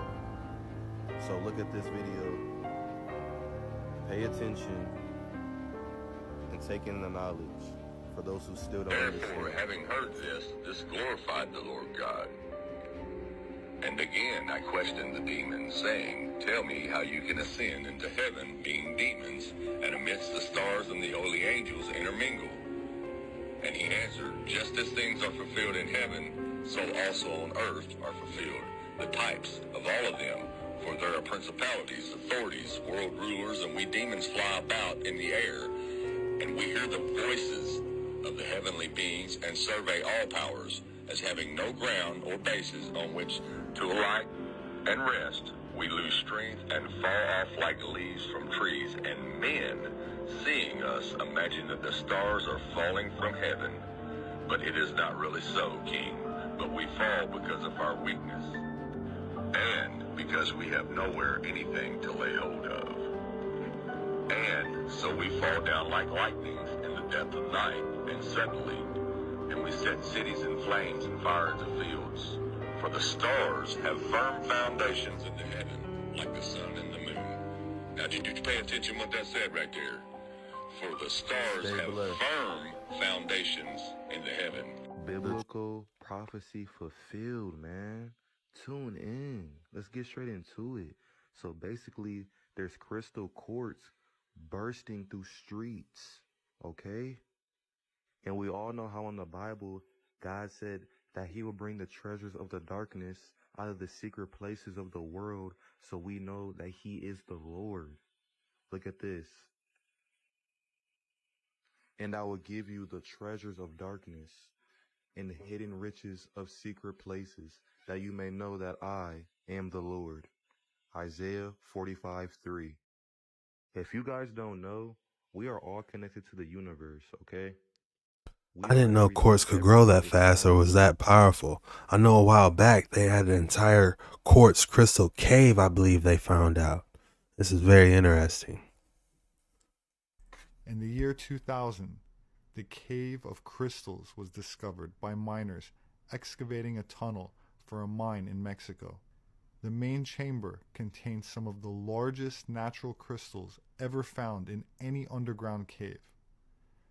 The largest one so far, measuring about 36 feet in length and weighs over 55 tons. The amazingly huge quartz in this subterranean cave have become this large because of the extremely hot temperatures inside of the underground cavern, and this encourages microscopic crystals to form, rapidly growing much faster than we're used to seeing in cooler locations. Just gazing at these gigantic, beautiful crystals, one can't help but get carried away, imagining what else awaits further exploration deeper inside these caves. In the year 2000, the Cave of Crystals was discovered by miners excavating a tunnel for a mine in Mexico. The main chamber contains some of the... Can everyone hear me? Yes. The first one right here, we call it the lighthouse, and it stands at 11 feet tall. The one over here we call the castle, and that one stands at 14 feet tall in 35 feet of water. And the deepest part in the cave is back there, and that drops off to 55 feet. It doesn't look that deep though, right? No. The reason that is because just the first inch of water, that's fresh water from the water dripping in, and then below that it's all salt water. So it kind of gives it a magnifying effect. Very deceiving. And the water temperature is 69 to 72 Fahrenheit year round. Never changes. 21, 22 in Celsius. The low sound like mice. Can everyone hear me? Yes. The first one right here, we call it the lighthouse.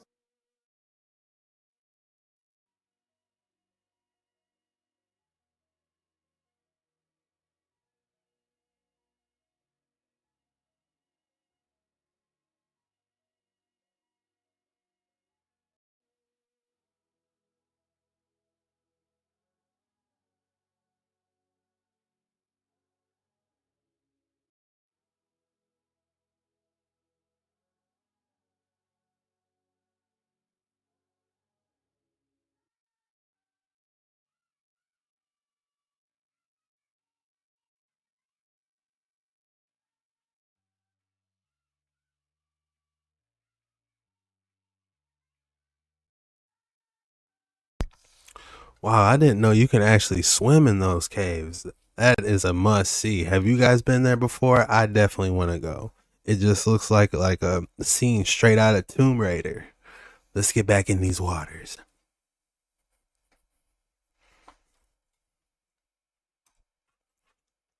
This cave in New Zealand has the craziest pool of crystals you've ever seen.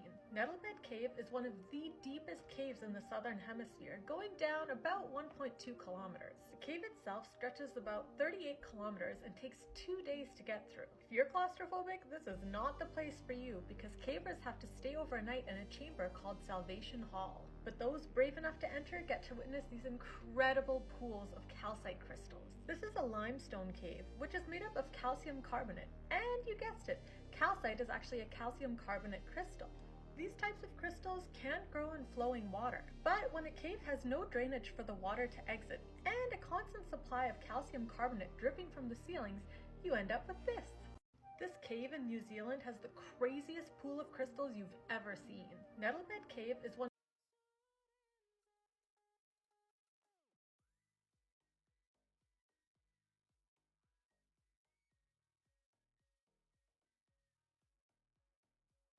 when I almost passed out and had 2 panic attacks in a cave. Okay, so boom, I flew to Tucson for the Gem and Mineral Show. Now I'm a Midwest girl, so I thought I want to see some cacti, maybe a cave. So I found a cave tour, didn't fully read the description, just booked it. How bad could it be? That's when I discovered my toxic trait is I think I'm Dora the Explorer. And of course I dragged my boyfriend along. Let's call him Boots. Alright, so this is the Colossal Cave. First part of the tour is very cute, going well. Nothing too crazy, what I expected. Found some exposed calcite. I love crystals, so love that.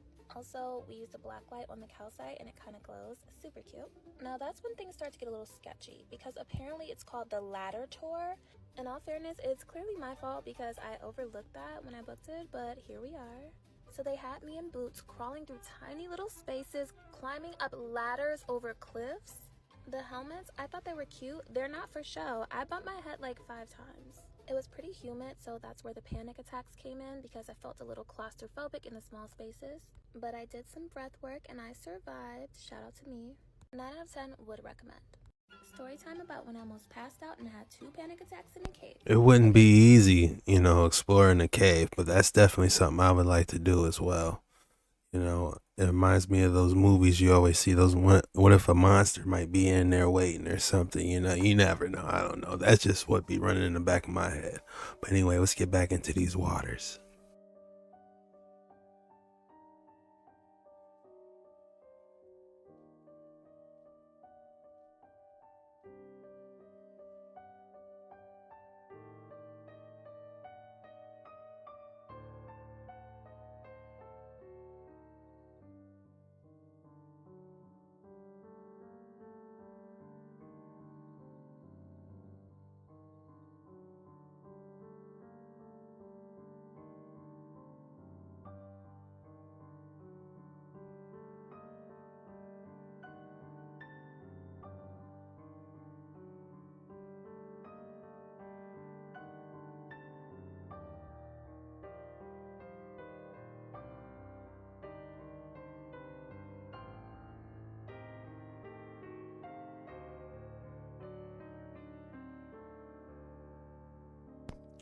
I actually love minerals. It reminds me of that dude on Breaking Bad that was collecting all those minerals. You guys seen that show? Shout out to you. But yeah, that's a trait I can see myself getting into in the future, being able to identify and see different types of minerals. Who knows how many of them are really out there.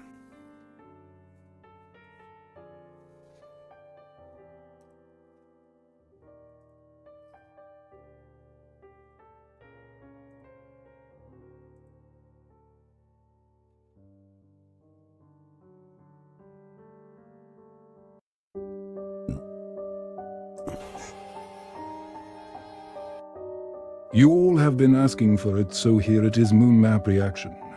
By Jet Ski Chuck on Creepy Teak Talks that will reshape everything.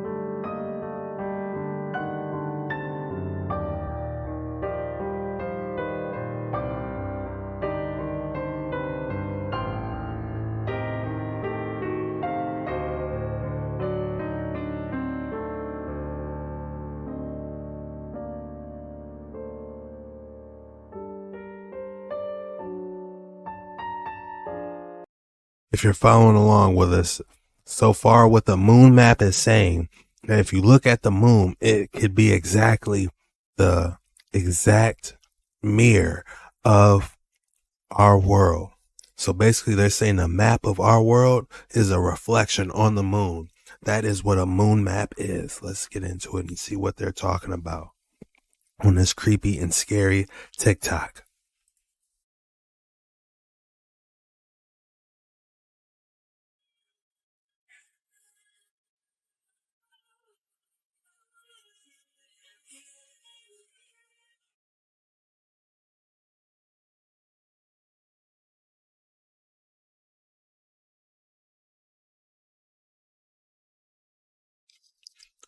It lines up. For entertainment purposes only, it lines up.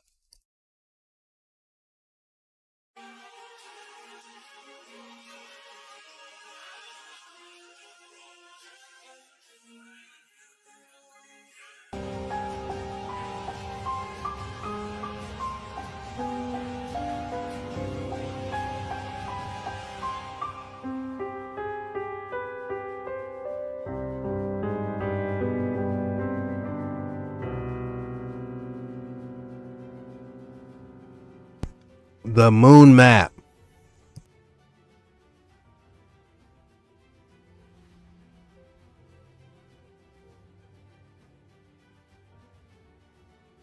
You guys all requested this, the moon map.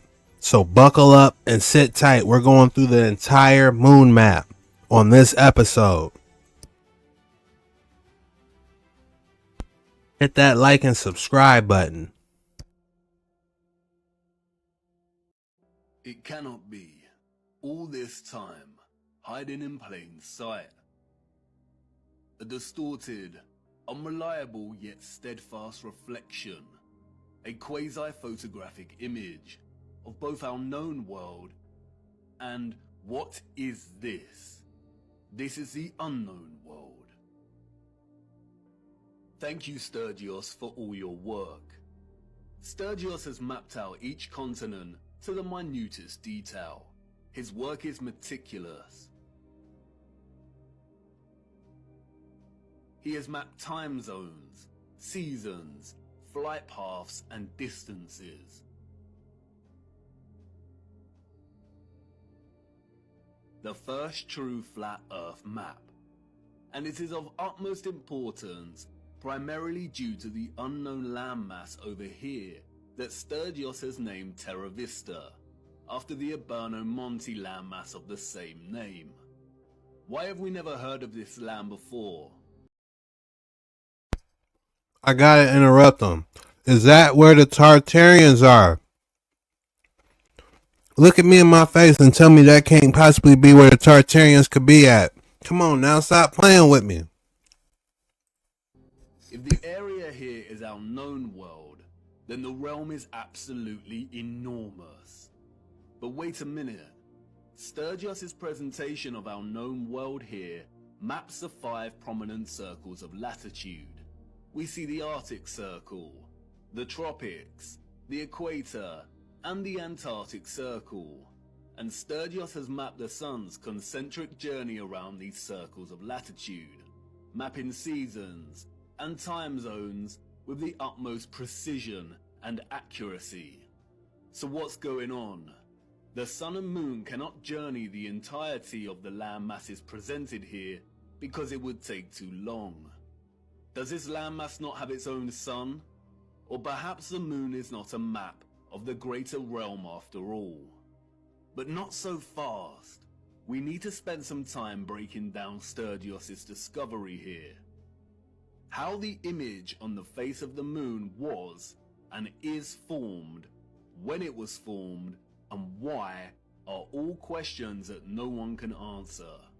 Nobody knows apart from the deceivers in higher places. But there are a lot of things hidden in plain sight that bring us a little closer to having a better understanding of this mysterious phenomenon.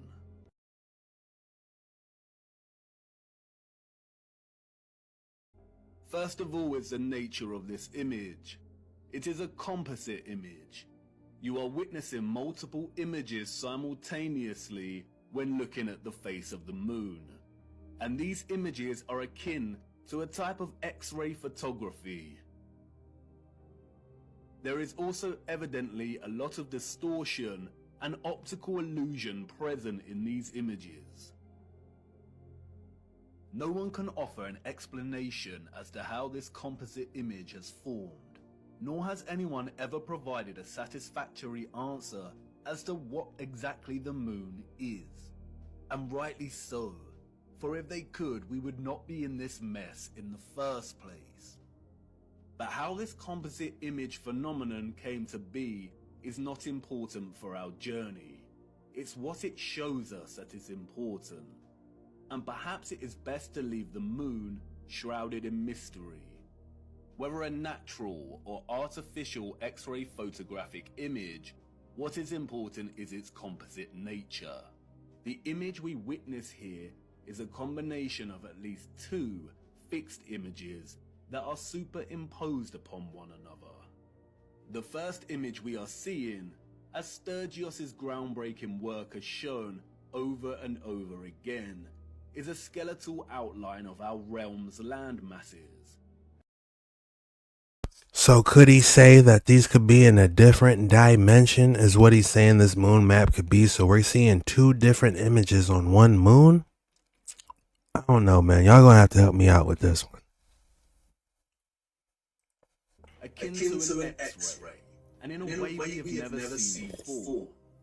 In this image, we see all the continents of land we associate with Earth, or what is more appropriately termed the known world, represented by the dark areas in the image. And we also see vast bodies of land and continents that we are completely unfamiliar with. Sturgis revealed that if you treat the moon as the mirror image it is, and flip its image like you would with any reflection, then you can start to map our known land masses with utmost precision.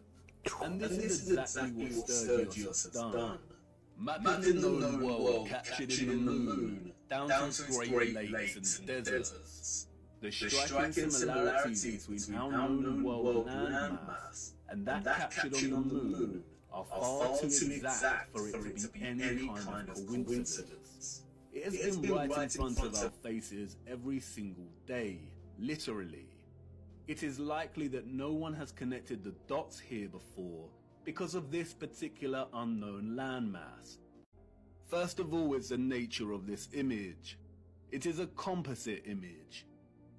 Because of this particular unknown landmass, which Sturgis has appropriately named Lumeria. And this landmass is very important because we know that it does not exist anymore. Theories of Lumeria's existence as a lost continent have been around since the 19th century, with most plotting its location somewhere around the Indian Ocean. Those in the 19th century also spoke of another lost continent called Mu. They are one and the same thing. Old maps of Mu plot the land exactly where it is on the moon. And in 2007, Masaki Kimura discovered huge structures, including pyramids, castles, and roads, on the ocean floor, some way from Japan, a location very similar to where Lumeria is plotted here on the moon. We covered that. If you guys watched my underwater video, I literally have that on my title about pyramids underwater. Go back and check that video out. We might, matter of fact, don't even do it. I'm gonna make a new one in 4K. But anyway, back to this. Man, this has got some truth to it. Entertainment purposes only. And this really will change your reality, because if you think about it, the pieces are adding up. He's got a pyramid underwater where landmass used to be there. Oh my goodness. This is dark waters for real. Continents sunk years and years ago. And this is very useful because it means that this image is not an active reflection, but a moment captured in time before the continent sunk. The second image we are simultaneously witnessing in our moon is that of the firmament itself. Yes, you heard me right. The moon is the only known official image of our firmament. The face of the moon is a composite image, and we have to separate the images to fully understand what we are seeing. We have the landmass of the greater realm, and this is one image from one angle. And then we have another image from a different angle. I can only illustrate this by showing you. This specific area of the moon is primarily what gives the phenomenon its spherical 3D appearance. The heliocentric liars love this area of the moon, and they have used it as a weapon of deceit against us. It is not a crater with rays, like they tell us. Look closer. Really look. This is not the markings of a spherical object. It is the apex of the domed firmament from within the dome. Watch closely. This is the composite image on the moon, presenting both images simultaneously. And this is an interior of a hemisphere dome. And now, you see, if you align the central apex point of an interior hemisphere dome, then it becomes quite obvious. If you erase the remaining vector lines of the dome, then it becomes really obvious. And once you see it, it becomes very hard to unsee.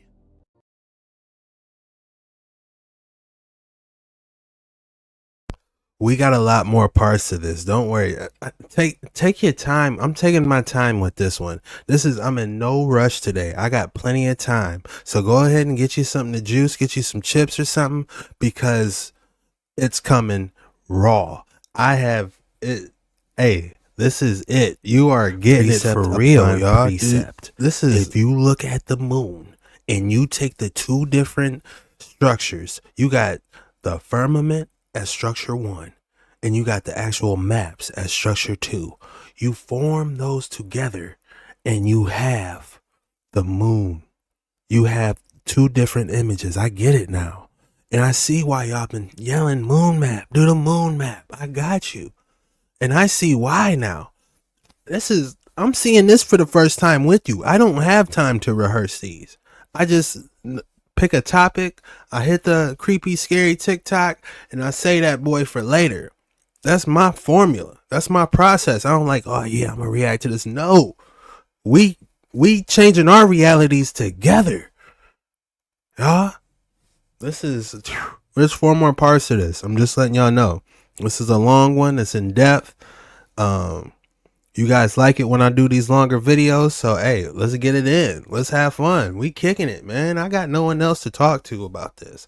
I talked to someone about today, like, hey, get away from me, dude. You're scaring me. All right, I'll back up. But y'all some riders, man. Y'all on these jet skis right next to me, man. We gunning, hitting the nitros, man. Let's go. It isn't a sphere. That is an optical illusion. It is the markings of a hemisphere dome. And not only is this the interior apex crown of the firmament, it is also a reflection of the center of our realm below. This area of the moon lends its spherical shape because of the so-called rays that emanate from it. But as you can see, it is an optical illusion. The rays are actually hemispherical ribs stemming from the dome's crown. This area in the middle of these ribs is not a crater. That is the vortex directly beneath the highest point of the dome. The controllers have named this area Tycho. It was given this name, we are told, by Jesuit astronomer Giovanni Riccioli in 1651.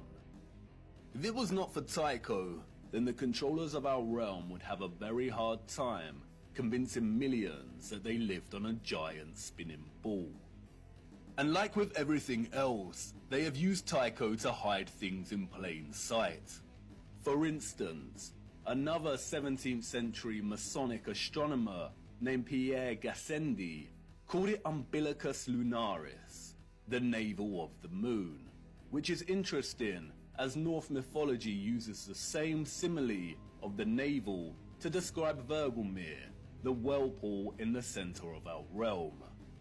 Arthur C. Clarke's Space Odyssey, one of the most famous science fiction novels of all time, features a crater on the moon named Tycho. In the novel, scientists find that there is a strong magnetic field emanating from the crater, and discover that it is coming from a black cube monolith, buried 15 meters within the crater. A black monolith, a rupes nigra, a magnetic black rock. If you separate the two images, then you can see clearly how they are in fact two images of two different angles that somehow have ended up superimposed on each other. It isn't a sphere. That is an optical illusion. We do not see any oceans or water mass captured in the first image, which suggests there is some kind of X-ray radiation at play. We don't see the vortex at the center in the first image for this reason. And again, no one knows how these images were formed, but if some kind of radiation beams were responsible, then the first image, the land masses of our greater realm, were most likely captured as the rays hit the firmament. And as those rays were reflected into our ionosphere, and began forming the plasma mass we call the moon, it is likely that the second image was captured. And that is the image of the firmament, of the structure existing above us. And that's why we can see the outline of this structure, the stars beyond this structure, and the reflection of the vortex and other great deeps below. The moon is a masterpiece of distorted perspective, a plasma embodiment of as above, so below. And it's going to take a lot of work and careful consideration in smoothing out this distortion to try and get somewhere close enough to create a proper map of the world we live in. And because the moon is a disc-like mass of plasma, the first image of the land presents some curvilinear distortion. And you can see it here at the edges as the land begins to warp and wrap slightly. A lot of serious work needs to go into creating a flat projection of this distortion. But it shouldn't be too difficult, because the distortion is only slight around these edges. And that's why Sturgios can map the circles of latitude, seasons, and time zones very accurately. A map without the distortion may look something like this. But important questions remain. If the central vortex is absent from the land image on the moon, then why has Sturgios plotted the land we assume is Hyperborea over here, which is not in the center? And what about all this other land? The sun and moon cannot journey above all of this land, as it would take more than 24 hours to circle all of this, and we know the paths of the sun and moon. We do not see any oceans or water mass captured. And the big one, the one you've been desperate to ask about since uncovering the only map we have. Where is the ice wall that you flat earthers constantly bang on about? Let's start with Hyperborea. And here's where many flat earthers may experience cognitive dissonance.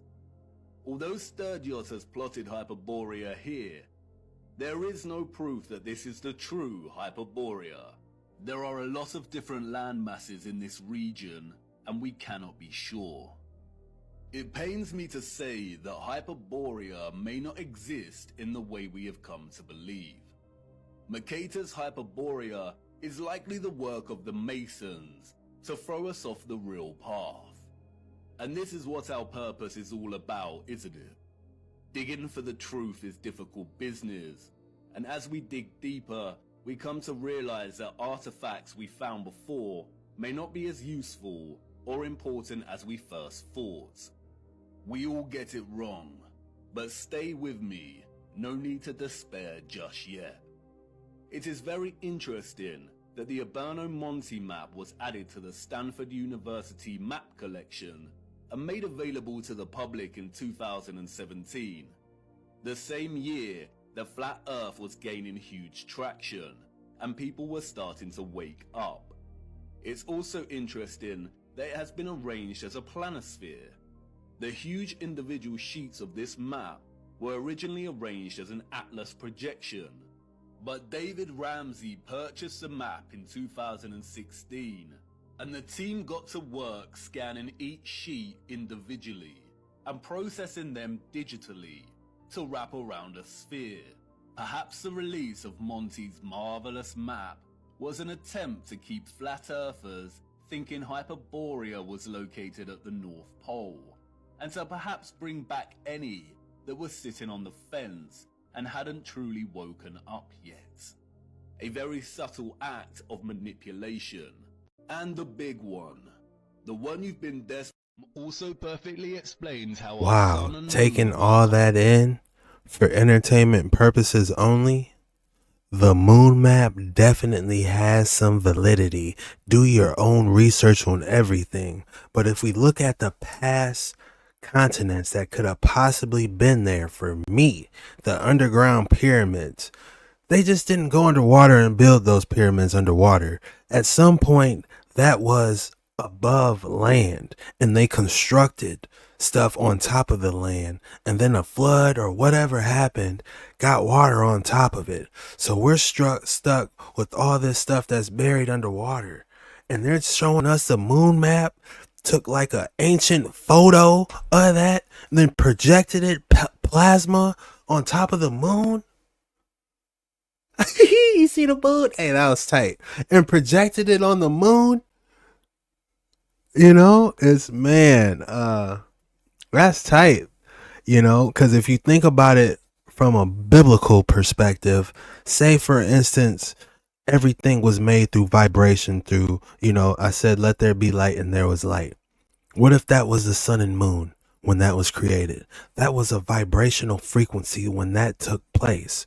So while everything was getting created, the first vibrational frequency that could have hit the moon could have been the solid structure. So we got the land masses and everything.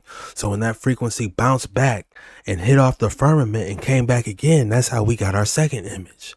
That's just a thought. That just was the first reaction that came to my mind. You know, I'm not the sharpest tool in the shed, but you know, some stuff just comes to me, and that just was my initial reaction. You know, I don't know, but it is extremely interesting to try and figure out what really is the moon. Is it made out of plasma? And it is basically an ancient photography. It was the first photo ever took by God, by Yahuwah. It's the first photo ever took. Y'all want something? Here, flow in front of y'all for the first time. Y'all can see it until I come back. Till I send my son back. Wow. Oh my goodness. Let's keep it rolling on these waters, man.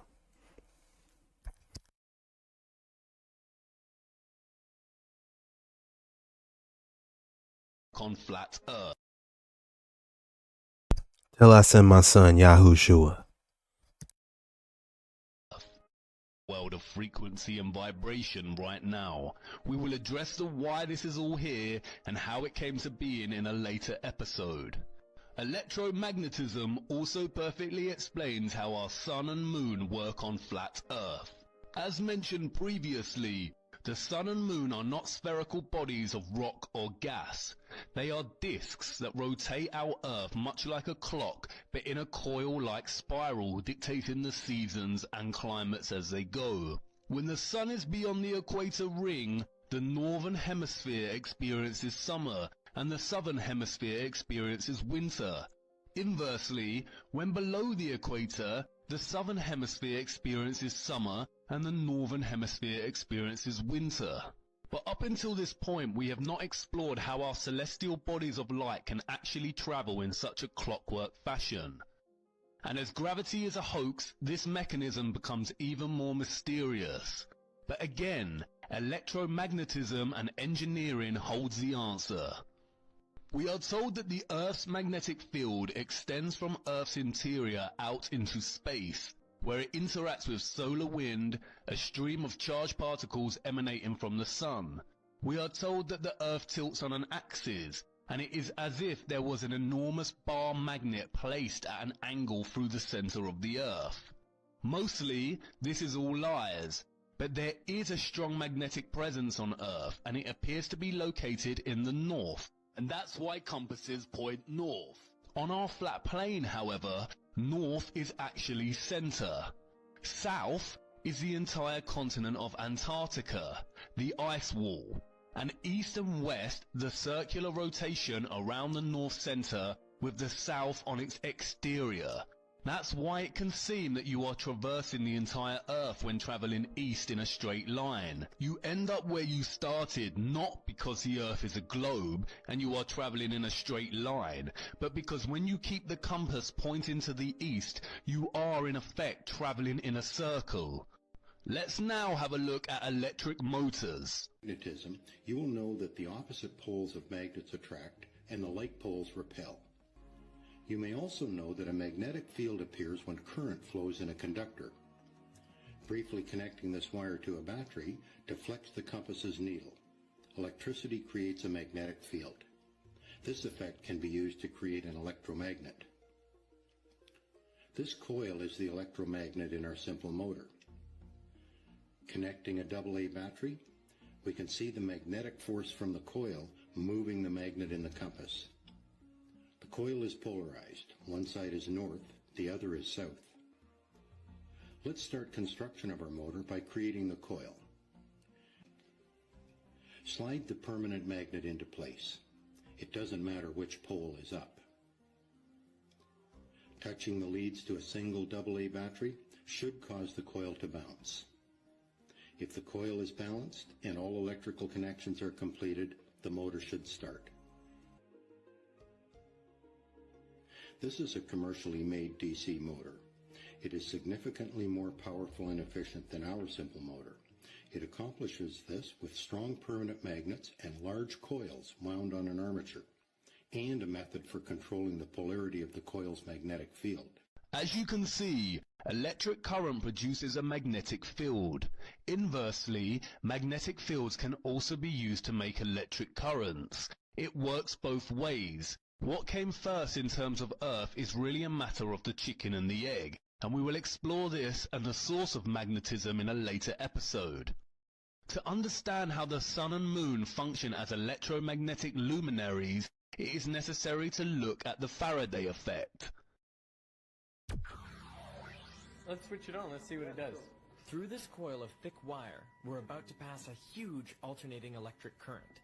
On top is a 1 kilogram aluminium plate. So we hear this noise. What's that noise? It's the vibration of the plate, because it's vibrating at 2 times the frequency of this one. Whoa! Whoa! How does it do that? To find out, I've come to the place where it all started, the Royal Institution in London. This is the key to Faraday's magnetic lamp. It's amazing that lock still works. From the 1870s onwards became a storeroom, which is why it survived, and it survived intact, all the joinery, giant electromagnet, exactly the same as Faraday. So this is exactly as Faraday would have had. That's right, yeah. In Faraday's time, it was known that electric current creates a magnetic field, but it remained an open question whether the reverse is possible, if a magnetic field could generate electric current. Faraday answered this question with his most famous apparatus. Faraday's electromagic induction ring, which is this. In August 1831, Faraday wrapped 2 coils of insulated wire around this iron ring. But in 1831, you could not go down to your local electrical hardware shop and ask for 600 meters of insulated wire. You had to insulate the wire as you went, and so as you pushed and pulled the wire out of the ring, you had to insulate it. It takes 10 working days, which is a huge investment of time. But the investment paid off.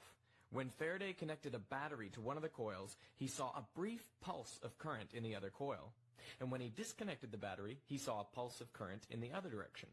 He realized that current was induced in the second coil only when the magnetic field through it was changing. And if they hadn't been wrapped on the same ring, Faraday may have noticed that the 2 coils repel each other when the current is induced, and that's due to the interaction of their magnetic fields. Which brings us back to this. Through the bottom Also perfectly explains how our Sun and Moon work. Dang, I wanted more of that video, but unfortunately that was it. I'll try to find the full length of that video and post it on a future video. But man, don't come for me. This is for entertainment purposes only, man. Man, it's not looking too hot, man. If you believe in that, the gravity, man, it's not looking too hot, man. Looks like that book is winning.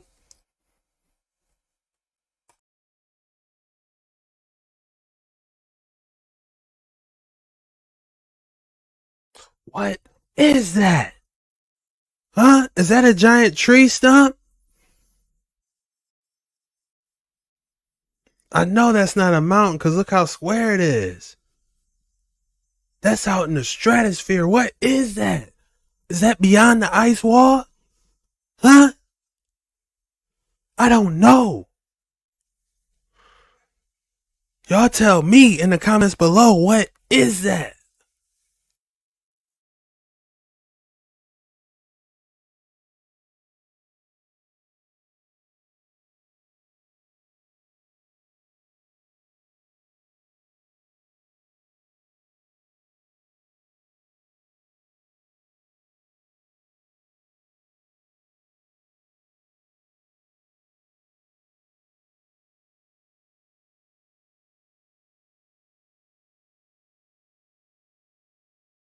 It looks like it's going out.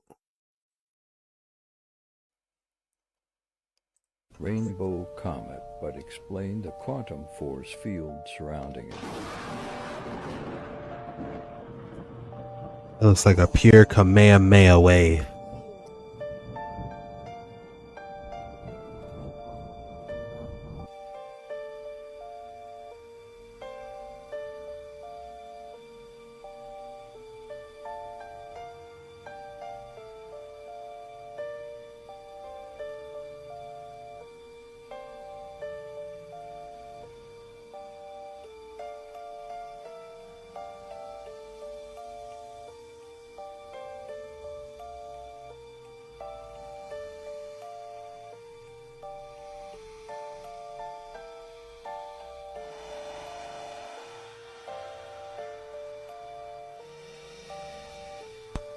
That's got to be out of Thor, Isengard, Odin. I couldn't tell you. Do I think it's real? Yes.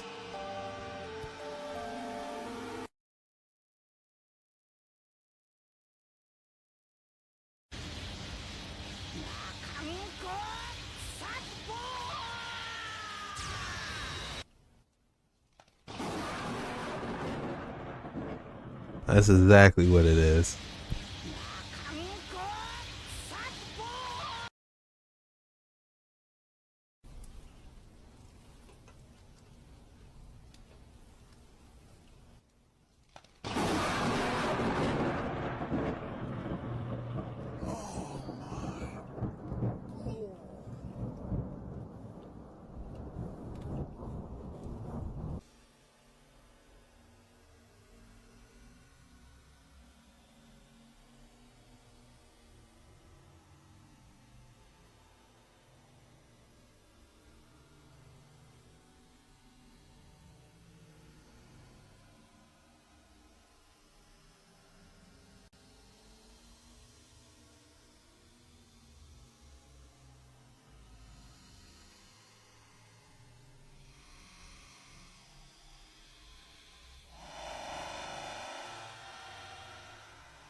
It's hard to break that CGI because look how it's bouncing with the frame. You know, the CGI is bouncing with the frame of the video, so that's kind of hard to, you know, what is going on? What is it? A fallen angel? A powerful one? I couldn't tell you. Man, are you kidding me right now? Biblical angel caught on camera. Man, what? So basically these men were working on a regular day on their shift and thought they seen a UFO. But I thought out the box. These look just like the biblical angels. Look at the feathers. Look at the eye. Man, y'all cannot tell me this is not a biblical angel. Come on. There's so much stuff happening in the world and so much stuff coming to the light. It's just in our faces now. Like, I don't think you guys understand how scary this is getting. I'm not in fear because I know the truth. But once you wake up and really start seeing what's going on, it's just going to become regular to you guys, man. And it's ironic, I just dropped a video on this. But what do you guys think? Is this a UFO? Is it a biblical angel? Am I tripping? Even though I know I'm not. Let me know underneath. But other than that, keep your spirits clean. Stay pure. Stay meditated. And This reminds me of that dude on Super Smash Brothers. This is the boss on Super Smash Brothers. This angel looking thing. You know, I'm telling you, man, they knew something when they made this. They was on to something when they made this, y'all. The moon phases. They say there is water above. HHHM MMM.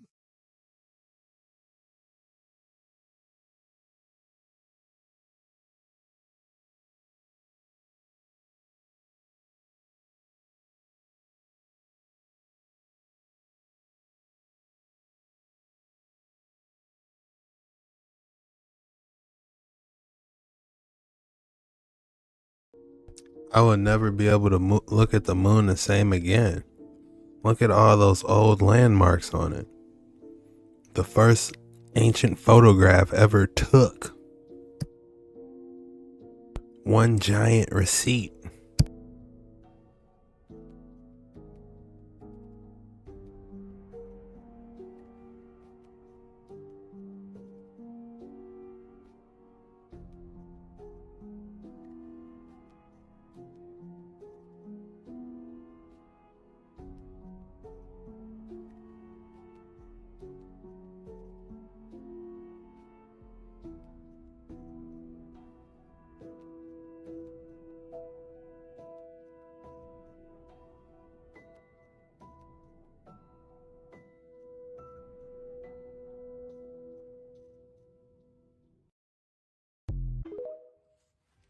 The Bible says in Proverbs 27:17, iron sharpeneth iron, so a man sharpeneth the countenance of his friend.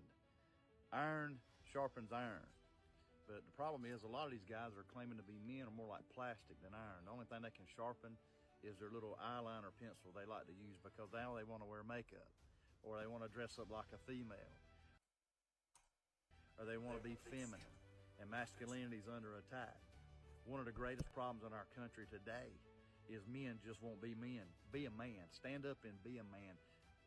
Do what we're supposed to do. Do the right thing. Raise your children in a godly home. Fear God and teach your children to fear God. Not fear him that he's just some being that wants to strike them down, but to fear God, have a reverent, holy fear like you would your father. Which brings me to another point. A lot of men have no respect from their children. They don't have a reverent, holy fear of their dad because their dad's too busy laid up at the bar at somebody else's house when the family is at home eating supper. Be a man. Come home and spend time with your family. What about those that don't want to work? They expect their wife to do all the work while they just sit around and are lazy. You're teaching your children to be that. It's time for us to realize if we're going to be iron that sharpens iron, then we've got to be strong. We've got to be tough. We've got to be bold. And we've got to follow this. The Bible says in Proverbs 27:17, iron sharpeneth iron, so a man sharpeneth the countenance of his friend.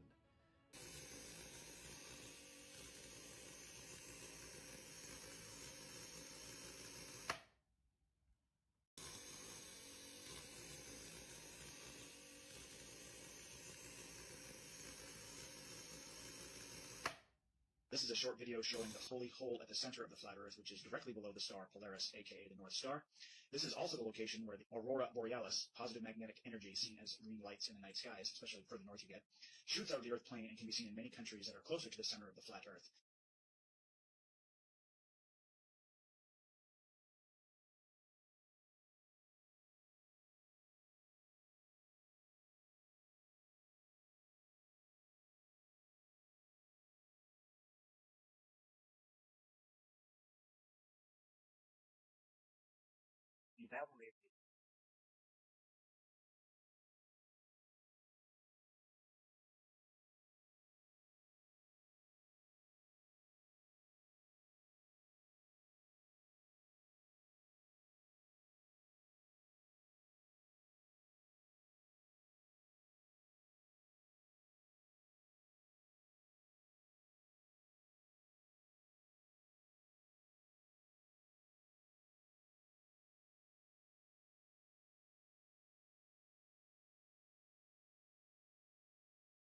We did see something protruding. If you go back probably about 10 minutes ago, we did see something protruding in that stratosphere footage of that weather balloon. Remember that thing? I was like, man, is that a tree stump?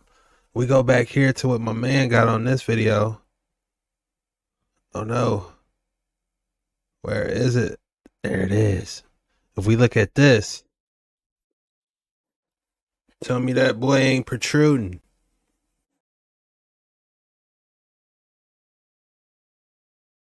I be fading myself up, man. I did it kind of low. I meant to, I'm trying, man. I be fading myself up, man. I be saving the $30, But we out here. You know what it is.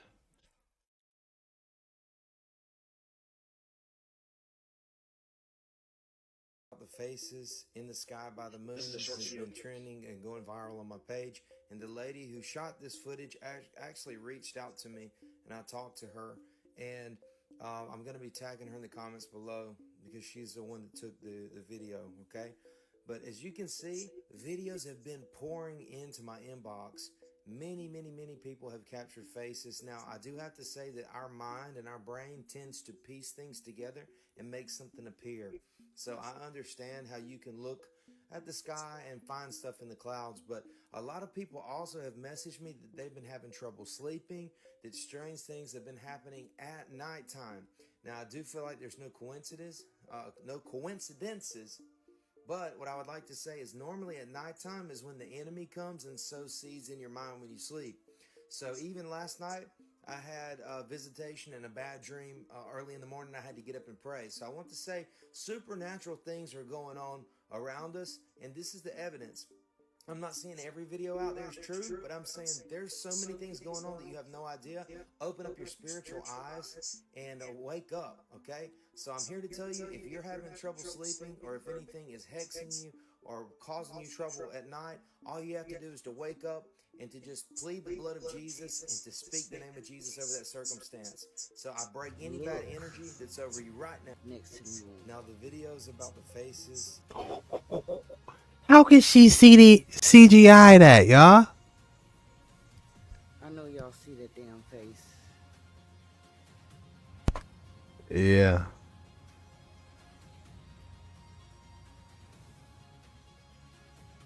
Y'all better buckle up. So are you still Repent. about this moon video? Somebody else is recording. There it is, the face. That's definitely a face, and the moon looks like it's. Y'all seeing this shit? It's coming off of the moon. Zoom in, there he is. There's the face right there. That's a big ass nose. Or anything like that. Somebody forehead. Everybody's in the comments. Oh, that's fake. Oh, that's fake. Okay. It's not Hollywood, people. Yeah, so, yeah, what you're witnessing. Hold up, let me get my camera. Got me shaking my camera. Hold up, hold up. There it is.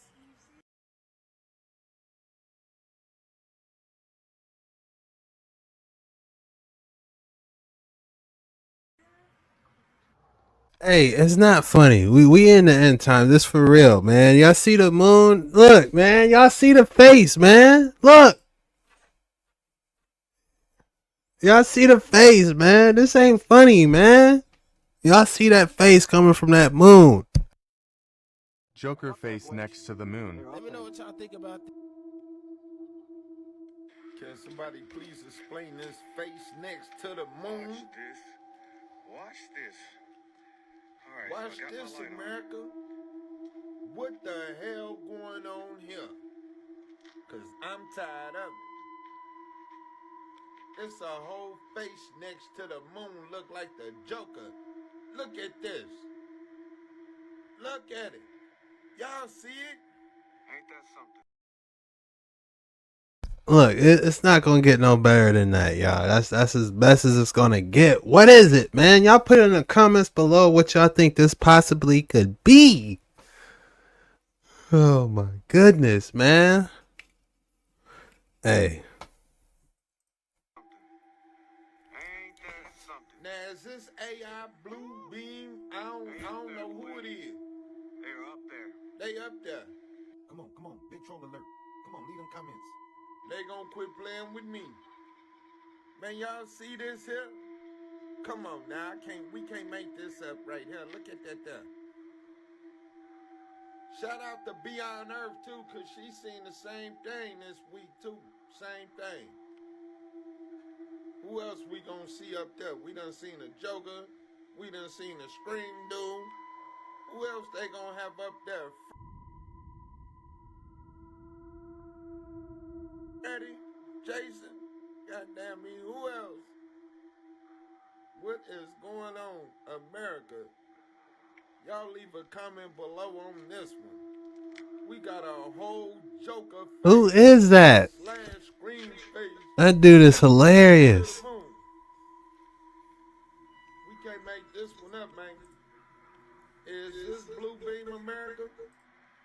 please leave a comment below what you think about this one. Real. But look at all the intricate details. Look at this city. Now, I know there's a lot of maps that do talk about cities underneath the ice caps and even on the other side of these ice caps. And there's even maps out there, which I am going to show one. So could these maps show beyond the ice wall? And also, are there passages where you could get beyond the ice barrier as well? So let me know what you think about Antarctica. And if there was an exploration that you could get on, would you go to Antarctica? This is real. But look at all the intricate details. Was that beyond the wall? Is that real? That is interesting if it is. I haven't seen enough movies to tell you this is from a movie, but that looks interesting. I would assume the building structures, if there was something beyond the edge, there would be building structures, or beyond the ice wall, there would be, the building structures wouldn't look like what we have. They'll definitely be on something else. But that's all I got for today's creepy and scary TikTok reaction video. If you made it this far, some words of encouragement in the comments, and a like and subscribe if you haven't already. I'm working on something huge you guys are going to love. Make sure you're taking lots of photos. If you see something that you think people would love to see, take a photo and email it to me. But especially for this eclipse, make sure you guys are taking photos. You know, I love to see them, and I love to have an episode where, you know, I share, you know, all the eclipse photos. And guys, I just thank you so much for tuning in, and I'll see you on the next one. Peace.